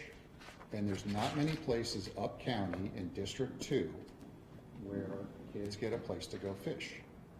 And my kids fish at night. I have fished at night. Where'd you fish? At the Narrows and the Chop Tank. Okay. My point is there's not a lot of places up county for kids to go to. Well, we're shutting them out from an activity that they can have a place to go hang out. Well, I don't necessarily agree with that. I think that when you say kids, are they old enough to drive? They go there? Or are they younger than that? And if so, somebody must be bringing them there. So if you can bring them there, there's other places where you could fish. We've had complaints from the people who live at the end of this road, and with loitering and other things going on down there, and the sheriff has been out there, and he can't enforce anything without a sign. So dusk to dawn. I'm sure if somebody went there fishing and they weren't bothering anybody, nobody would make a call. Right. I think that the calls are generated because the people that live there hear the hooting and the hollering, or whatever the case may be, because if I pull up and I'm quiet and I'm out there fishing by myself, all you're hearing is a splash of a fish. So why don't we compromise and start 9 to 6, and if that doesn't work out, then we'll go dusk to dawn. Well, the problem is you have to make up signs. Well, and also there's a motion and a second. There's a motion and a second. Now, if you want to make a motion to amend it and you get other second and a pass on that, then we could do it. I mean, That's what I'm saying. There's a motion already out in a second, so. I don't know how to do an amendment. Well, How do you Just make that? Just make a making a motion motion to amend the Yeah. motion move to to amend- 9 to to 6 amend it. versus dusk to dawn. Yeah. Make a motion to amend 9 to 6 instead of dusk to dawn at Land's End. Okay, yep. What you mean? There you go, yep. I'll second that. Okay, we have a motion and a second. All those in favor signify by saying aye. Aye. Aye. There you go, 3-2. All right, so now motion, The motion's amended, so. all right, so the naturally motion has it's on been the floor. amended. All those in favor of the amended motion signify by saying aye. Aye. Aye. There we go. So it's 9 to 6. Right, 9 to 6. Instead of dusk till dawn. Correct. There you go. All righty, moving on. But what I will, as a caveat, can we get some call reports there? Since we're going to be conscious of this now, can we get an update in a couple months of how many reports we Sure. get down there? Once it's Back posted. just to- Yeah, we can do that. Now that we post it, because if it's not an issue, where I agree with, okay, if it's not an issue, then we can take the signs down. I mean, Absolutely. Yeah. That's my thing is. We can let's take it down monitor anytime. Now that it's there. Well, it might not be an issue because you have the signs up then, right? That's right. And that's fine, but that's fine. See, so we'll see. Right. Yep. Okay. Next. All right, thank you, Commissioners. Scientific Desk item number 2 is for a phone system upgrade, and this is a request from our IT department to expand our Mitel phone system to the Liberty Building, the Kramer Center, Parks, Public Works, Economic Development, Foxtown Senior Center, and the Vincent Building via the Sourcewell pre-established government contract, and that has already been installed at DES, Sheriff's Detention, Sanitary, Graysonville Senior Center, Kent Island Senior Center, and the Bay Bridge Airport. Point of And- order. We have to rescind that whole thing we just did, and we have to convene as the roads board. This comes under the roads. Oh, We, that I was know, it. I wrote roads, I should have said something, I'm sorry. Okay. So I make So a that's- motion to rescind the previous, motion. Well, you don't need to rescind it because it's invalid because it's not. That's under- true, that's right, it so- doesn't even matter. Yeah, So it's I make invalid. a motion to convene as the roads board. Second. All in favor? Aye. Okay, now roads Just board. make a So, one-time Patrick, motion now. You want to make a one-time motion to go from 9 to 6? The same motion you just made. Just read the motion right there. I wanted to catch. Actually, just read the motion that's on there. Well, let Patrick, he worked hard on that. I'll give him, Just read that. You got it right there? yeah, just read that one. No, Yep. sorry. I move to post the turnaround area of Land's End Road with no stopping, standing, or parking from 9 PM to 6 AM. Second. We have a motion and a second. Any further discussion? Seeing none, all those in favor signify by saying aye. Aye. Opposed? So moved, 5-0. There we go. Way to Thank go. you for that correction, Margie. Yes, Motion to leave the roads board. yep. Keep me straight. Thank you, Margie. You can stay in it and we can still do our other business. That's true, we can do that other business. Yeah. All right, so now we've got this IT motion. Who would like to? I move to approve the recommendation of county IT staff to upgrade the phone equipment for the expansion of the Mitel phone system to Liberty Building, Kramer Center, Parks, Public Works, Economic Development, Vincent via the Sourcewell pre-established government contract number 022719-MBS for $99,718.90. Second. We have a motion and a second. Any discussion? Does this complete it? Todd? Yes, this will complete it. Okay. Very good. Any other questions, comments? Seeing none, all those in favor signify by saying aye. Aye. Aye. Opposed? Abstained? So moved. 99,718. I know, right? Coming right underneath the wire. All right, thank you, Commissioners. How much have we spent? That was $99,000 and, I'd have to get that number for you. I'm not sure what that, what Yeah, the was total's a invested bit so more than far, that. but I can get that for you. Yeah, Yeah. it works. It hasn't been cheap. All right, Commissioners, that is all of the action items and new business we have for this evening. We can go to press and public comments, Yep, Part 2. yep. We have some, Thank you, Chris. I had a question, Commissioners. We had someone who emailed in opposition of County Ordinance 2307, which you just agreed All we to do is introduce. introduce it. Should we They wait have it till? for 2 weeks. Okay, thank you. That was all then. Well, they got it. Yeah.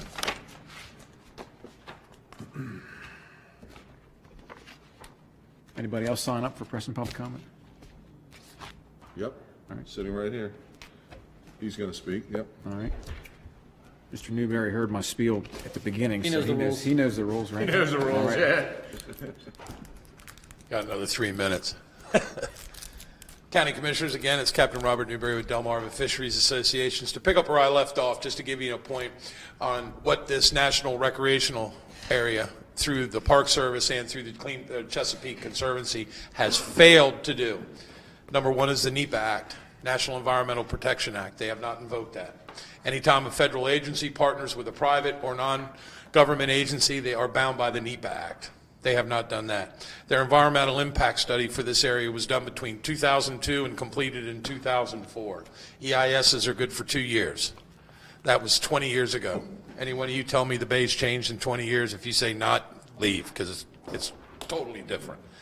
So all these things moving forward with the problems that we have, and another thing, for instance, and kind of segue into what you were talking about at Land's End, when the park over at Sandy Point fills up, they close the gate and they hand you a piece of paper. Guess what the first thing is on the map? Queen Anne's County. The end of every single road is marked. And I was born and raised right on the other side of that landing at over Kennersley Marina. My family owned Kennersley in that marina for over 40 years. That is not really a landing down there. The landing, the proper landing, is over on Southeast Creek. That landing, and I did have some of the people call me. I went down there with the sheriff. Guess what we saw on the ground Saturday morning? Needles, syringes, beer cans.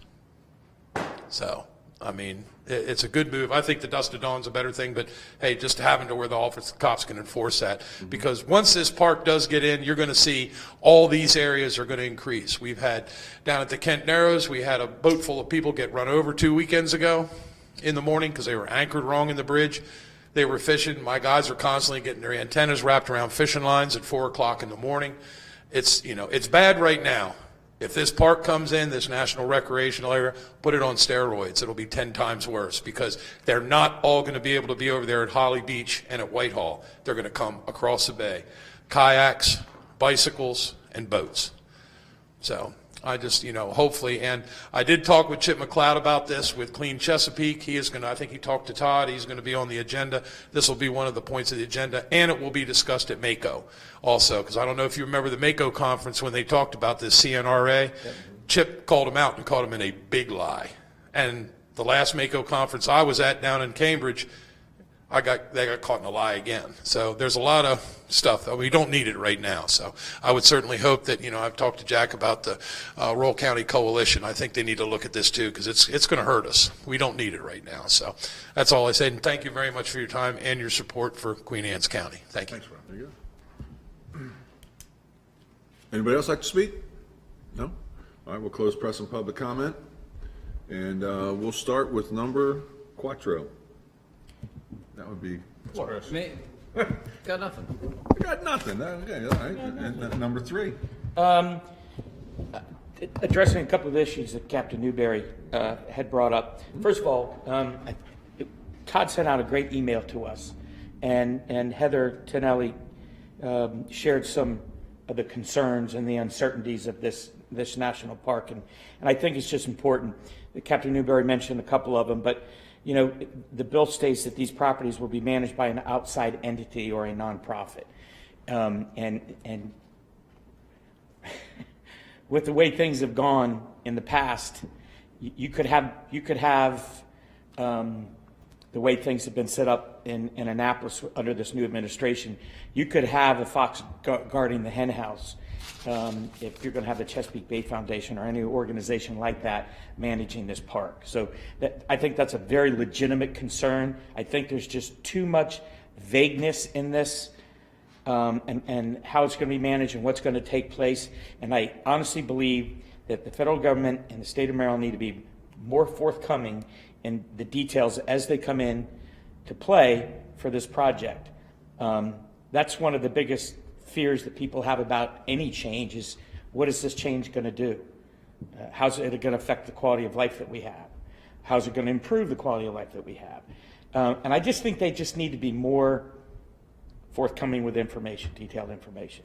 And then the other thing I wanted is a genuine concern, because I actually drove across the Kent Narrows Bridge last night after leaving a Narrows restaurant for dinner, and I saw a couple gentlemen sitting on a charter boat fishing off the bow of it. And let's just put it this way, that boat was not out on a charter. So it is taking place. We need to do something to protect these watermen who keep their boats down at the Narrows Marina. Absolutely have to do something to protect it. And so we have signs, we have cameras. If we have cameras and we have footage, then a detective from the sheriff's office needs to be reviewing that, and they need to set up regular scheduled drive-throughs there to protect these businessmen and women in our community. So I would like to see James Wood and it's a county marina. DNR in its infinite wisdom has nothing to do with the enforcement of people being on those people's boats. They're trespassing on boats that are parked in a marina that the county owns, and I believe that is our jurisdiction, and our sheriff's department needs to be making routine stops down at the Kent Narrows. Especially this time of year. Especially this time of year. Thank you. Very well. Patrick? Captain, essentially every county on the Eastern Shore is going to be affected by this. Indirectly, but the concern is it's referred to as a string of pearls. And when you don't have, and I've talked to Mr. Dunn, who's with the administrator firm, the head of the Chesapeake Conservancy. And my concern is when you have a string of pearls that are open, they're not considered a string, they're called a lock. But when you close them, and it becomes a circle. So what they want to do, like we were initially told this was going to be a land-based issue, nothing to do with the water. First thing they got was, guess what? Sandy Point Lighthouse. Off the Severn River. They got that. Now they want to go after Whitehall and come into a development over there in Whitehall Bay and bring a ferry in with people with bikes and kayaks and whatnot. But access to it, the roads aren't from me to Todd. So I'm real quick, just for the sake of time, I'm gonna make a recommendation that you sit down with Captain Newberry and he can answer any questions that you have regarding this project and bring you up to speed on where we are. Because in all fairness to you, it's been in the ropes before the election took place. But he can shed a lot of light on what's going on. It's on the House floor Yeah. in DC right now to be voted on this summer. So I think the good thing, and I've talked to Ronnie Fithy in Kent County about this, is maybe get Kent and Queen Anne's together and have Mr. Dunn and Mr. Sarbanes and Mr. Carden and Mr. Van Hollen send their people over, and you guys, they tell you what they're going to do, because nobody knows. Nobody knows. I mean, Chip and I are on that commission. I get emails every day. Well, what do you think about this? When we've never had a one-on-one meeting with all these people, and they said they represent they don't represent anybody. This is just being slid through, and when it comes in, Pennsylvania had a major issue with this now. They had that national recreational area up there in the Gap, 77,000 acres, hunt, fish, motorbike, skiing, everything else. Now they want to make it a national park. Oh, they weren't supposed to. Well, now all that's gone. They did it out at San Francisco Bay, And then out there at Golden Gate. It was a dictate. national recreational area. Closing made it a park. Now you can't do anything there. Patrick, you got anything? So, I went to see The Sound of Freedom, which is a movie about trafficking. So I just wanted to mention. It's a movie about traffic? Sex trafficking. Human trafficking. Oh. Human trafficking. You've heard Jim's ears up about Jim got traffic. excited. He thought about bush traffic. He's like, I want to see that. Jim's like, This is a serious thing. you were giving Jim Sorry, a- sorry, I didn't. PG? Anyhow, it's a, I would recommend going to see it. And it is pretty difficult thing to watch initially, but it shows what's really going on in the dark places of Central America, South America, and even in the United States. Anything else? Good? Jack? So I guess I'm gonna congratulate Kristen and John on being the first commissioner spotlight guys. I mean, like I said, I was there when they first started that up, and it's an incredible program, and it's great to see how it's blossomed over the last 7+ years now, where it's at, and all the volunteers they get out, and all the hard work they put into it, their own time, their own money in most cases. So, congrats again. My concern on the park thing, and I don't want to kind of beat the dead horse, but one of it is with added people creates added law enforcement issues, in my opinion.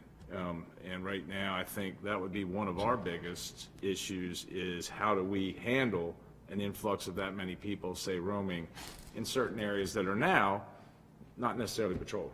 They're not things that are concerned for the sheriff's department, and we only have a sheriff's department. We don't have the fortune of having a large state police presence here, and, you know, to me, it would become a law enforcement issue and the cost associated with that. And unfortunately, a lot of times, as we've learned from the state level down to our level, we don't always get funded for things that get pushed down on us, and we have to come up with ways to fund that. So that would be just really one of the things I look at from the outside with an influx of people. What do you do? And we're talking about worrying about people fishing at the end of a dead-end road, and we can't patrol that, or people fishing on watermen's boats. Imagine another 100,000, 200,000 people roaming around in the county that, you know, aren't from here necessarily. So, and then finally, myself and Commissioner Corcarino had the opportunity to meet with our Economic Development Department and PRS Guitars, which is actually one of our largest employers in the county. Been here for many, many years. We just named the road for Paul Reed Smith. And it was a great conversation. They want to expand here in the county. They'd love to, Queen Anne's County, love to stay here, but obviously workforce is an issue with them right now, as it is everywhere. So we had a meeting with the college and them and our Economic Development Department, and I think we set forth some pretty good stuff moving forward in terms of working with our businesses to support programs to create career programs at the college, which is something we've always been working towards, a tech center and that kind of thing. They seem interested in being a partner with that, along with a few other businesses that we've talked to. And to that end, we're seeing movement on that post-COVID finally. The college has applied and is looking for engineering money to develop a plan for a regional tech center.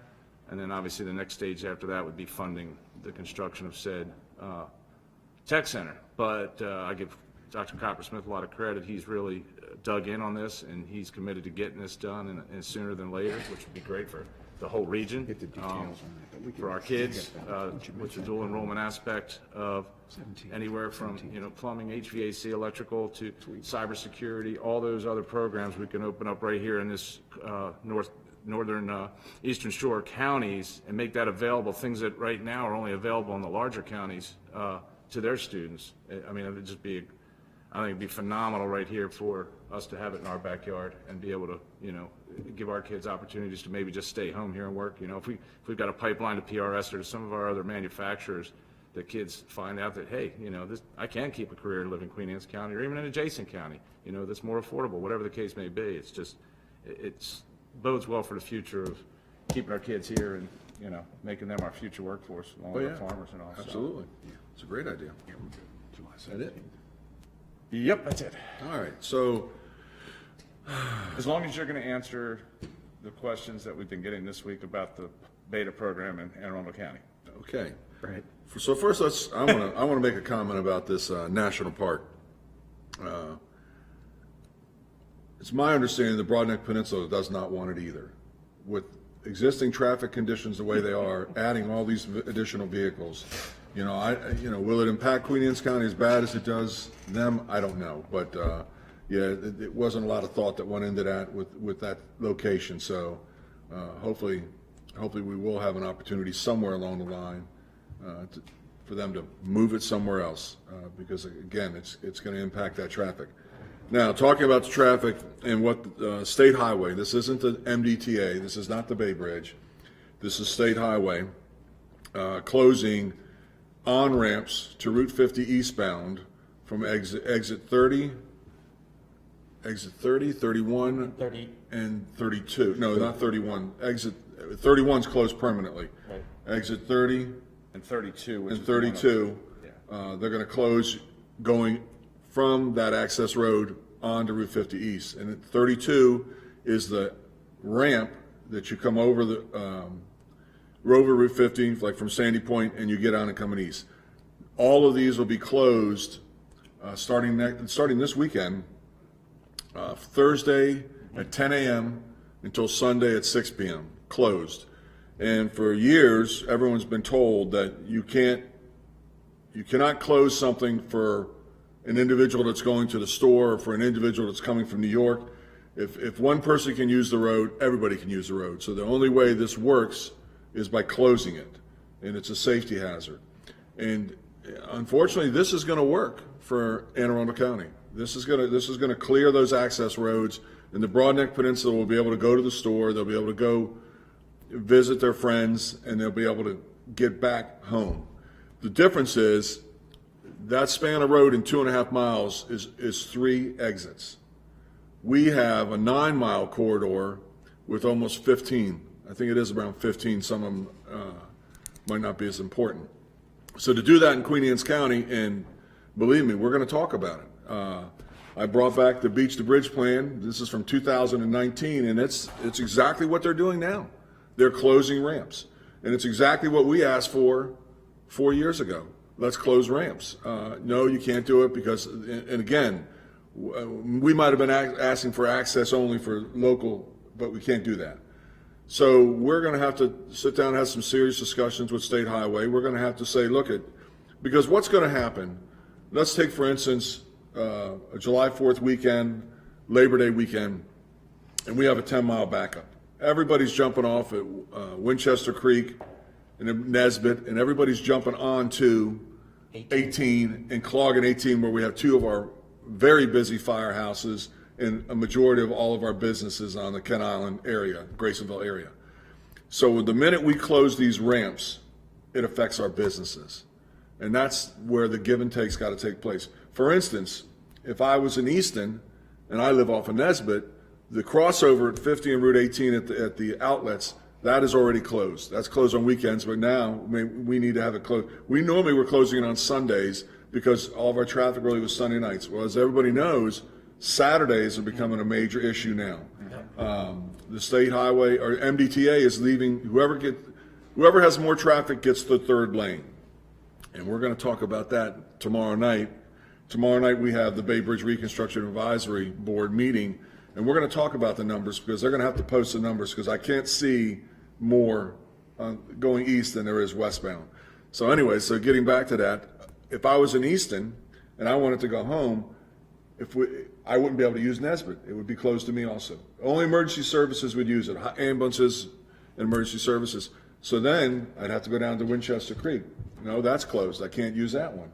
Then I go to the Kent Narrows. At what point do we say we're going to have a westbound ramp open? And that's where the discussion has to take place. That's going to involve, the public. And, I'm thinking more along the lines of a town hall. Because everyone thinks we can just do this and this will go away, and it's just not the case. Everything we do causes another issue. So now we close those ramps. Okay, now we've got everybody off 18. Phil can go from his house to my house to the Narrows back to my house, and he has no traffic. But the problem is we have to open up one of those so that anybody that's got to sit in that traffic that can get off to get over to 18 that's a local resident. And, I know that when I was on the Kent Narrows Development Foundation, Phil is now, I brought that up, that we would close just one of their accesses, just close one of their westbound ramps. And boy, they didn't like that. Because wasn't that the idea, was that you would force them that they couldn't basically circumvent the system? They would have to go back eastbound and come back westbound somewhere. Yeah.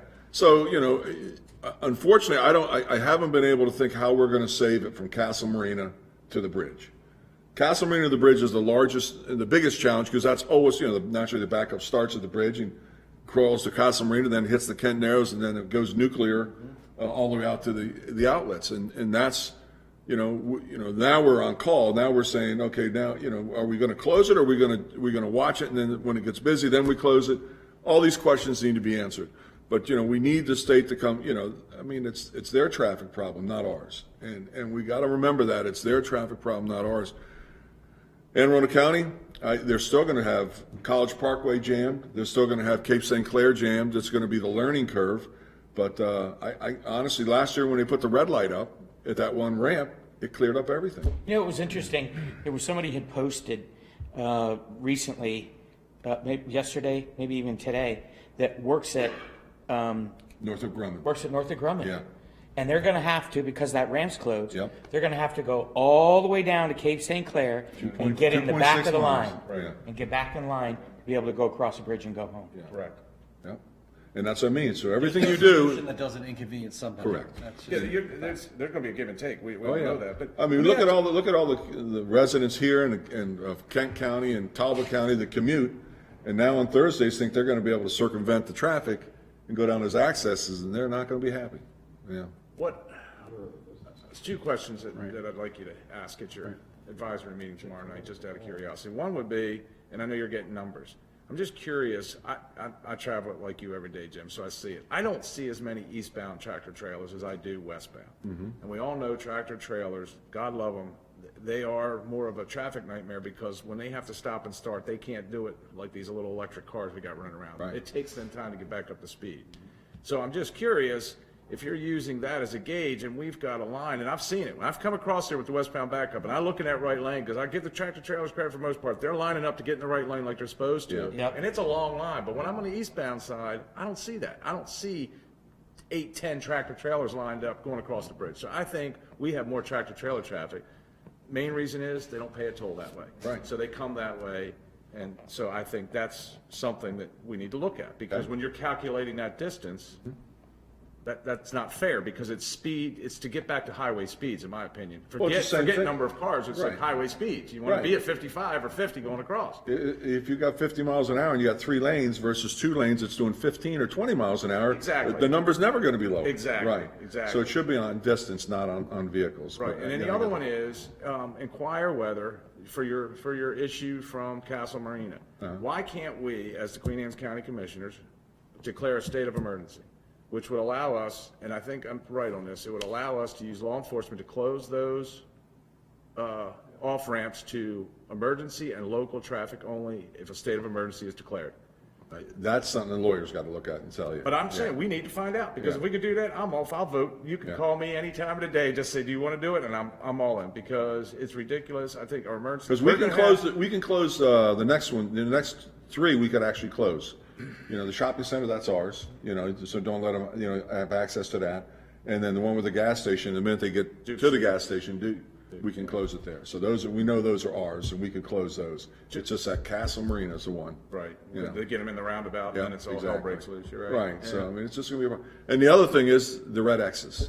Nothing drives people crazy. I mean, really, I mean, it's the most frustrating thing there is, and I hear it everywhere. Don't get me started Is on why red X. the hell aren't the police out there giving tickets? And they are. You know, the MDTA says they are, but the problem is they're never there when there's backups. Right. And when they're backups, they need you to just sit right at the X with their flashing light on and let that car come down and say, "Go ahead, I'll be your Huckleberry." Yeah. You know what I mean? And they won't. And Start pulling them over. If Yeah. you see them in that lane past Yeah. the first red So, X, they're you know, done, pull them over. Because you know what's going to happen? There's going to be a very tired, pissed off guy. Oh, yeah. And he's going to slide over and deliberately block that car, and then you're going to have a problem. You're going to have a fight. You're going to have, I mean, you're going to. Actually, I am that guy. Red X means move over into the green lane. Phil, I'm going to tell you the truth. I will get in that center now. If I see him coming up and I read it, I will hug Slide that right center over. line, and I'll make sure they can't get by. I mean, it's ridiculous. It is You ridiculous. can see it a mile and a half But away. these are simple things that they can do, and, you know, the public would appreciate that. You know, if they got to stand in line, okay, I'll stand in line, but I'm not going to let that guy with New York tags or whomever roll Virginia, down that. all them guys you see doing that. Yeah, no, that's I mean, that's the so it is. biggest problem we have is it's the other. Virginia, Yeah. Jersey, DC is a big Delaware. one. Yep. You know, you see them on Route 18 and they're just jam up everything. And it's a problem that's getting worse by the day. So Jack, to your point about the trucks, you're saying there's more going westbound. And it's because of Middletown. Right. Sure. yeah. No, we know why, and there's no toll. So are you We can actually get those numbers. Are you suggesting that we do a toll both ways? Meaning not At our bridge. double the toll. At the bridge. Yeah, going west and east. Yeah. You So would that have to way pay you a would toll. have- People would come this way. That was even brought up. Well, it's electronic now. So Right. before they didn't easy. want to do it because they had to stop your vehicles. Now, but it takes. Put a reader on the other side. Yeah. No, Put it a is. reader on the other side. Yeah. Well, I just think at the end of the day, we're going to have to take more drastic action, because it's a problem. It's Wednesday to Sunday, Monday Thursday's the morning new now. Friday, Wednesday the no Thursday. Well, Chris brought it up. Me and him talked about this probably a year ago, whatever. It's the post-COVID hangover where people can work remote now 2 days a week. So what they're doing, if they got a place at the beach, they're going Thursday, Friday, Saturday, Sunday, and they're all coming back Sunday because they got to be at work Monday, but they don't have to be at work Thursday, Friday. Yeah. You know what I mean? So, Yeah, but anyway. believe me, it's going to get interesting, so. All right. And hopefully, the legs don't get taken out from underneath of MDTA.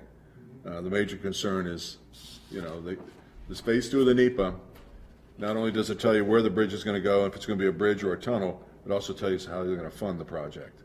And we need to do everything we humanly can to protect the funding for this project. So, and that is an Eastern Shore problem. And we need to keep Eastern Shore counties engaged. Yep. So, with that being said, Make a motion to adjourn. second. All those in favor? Aye.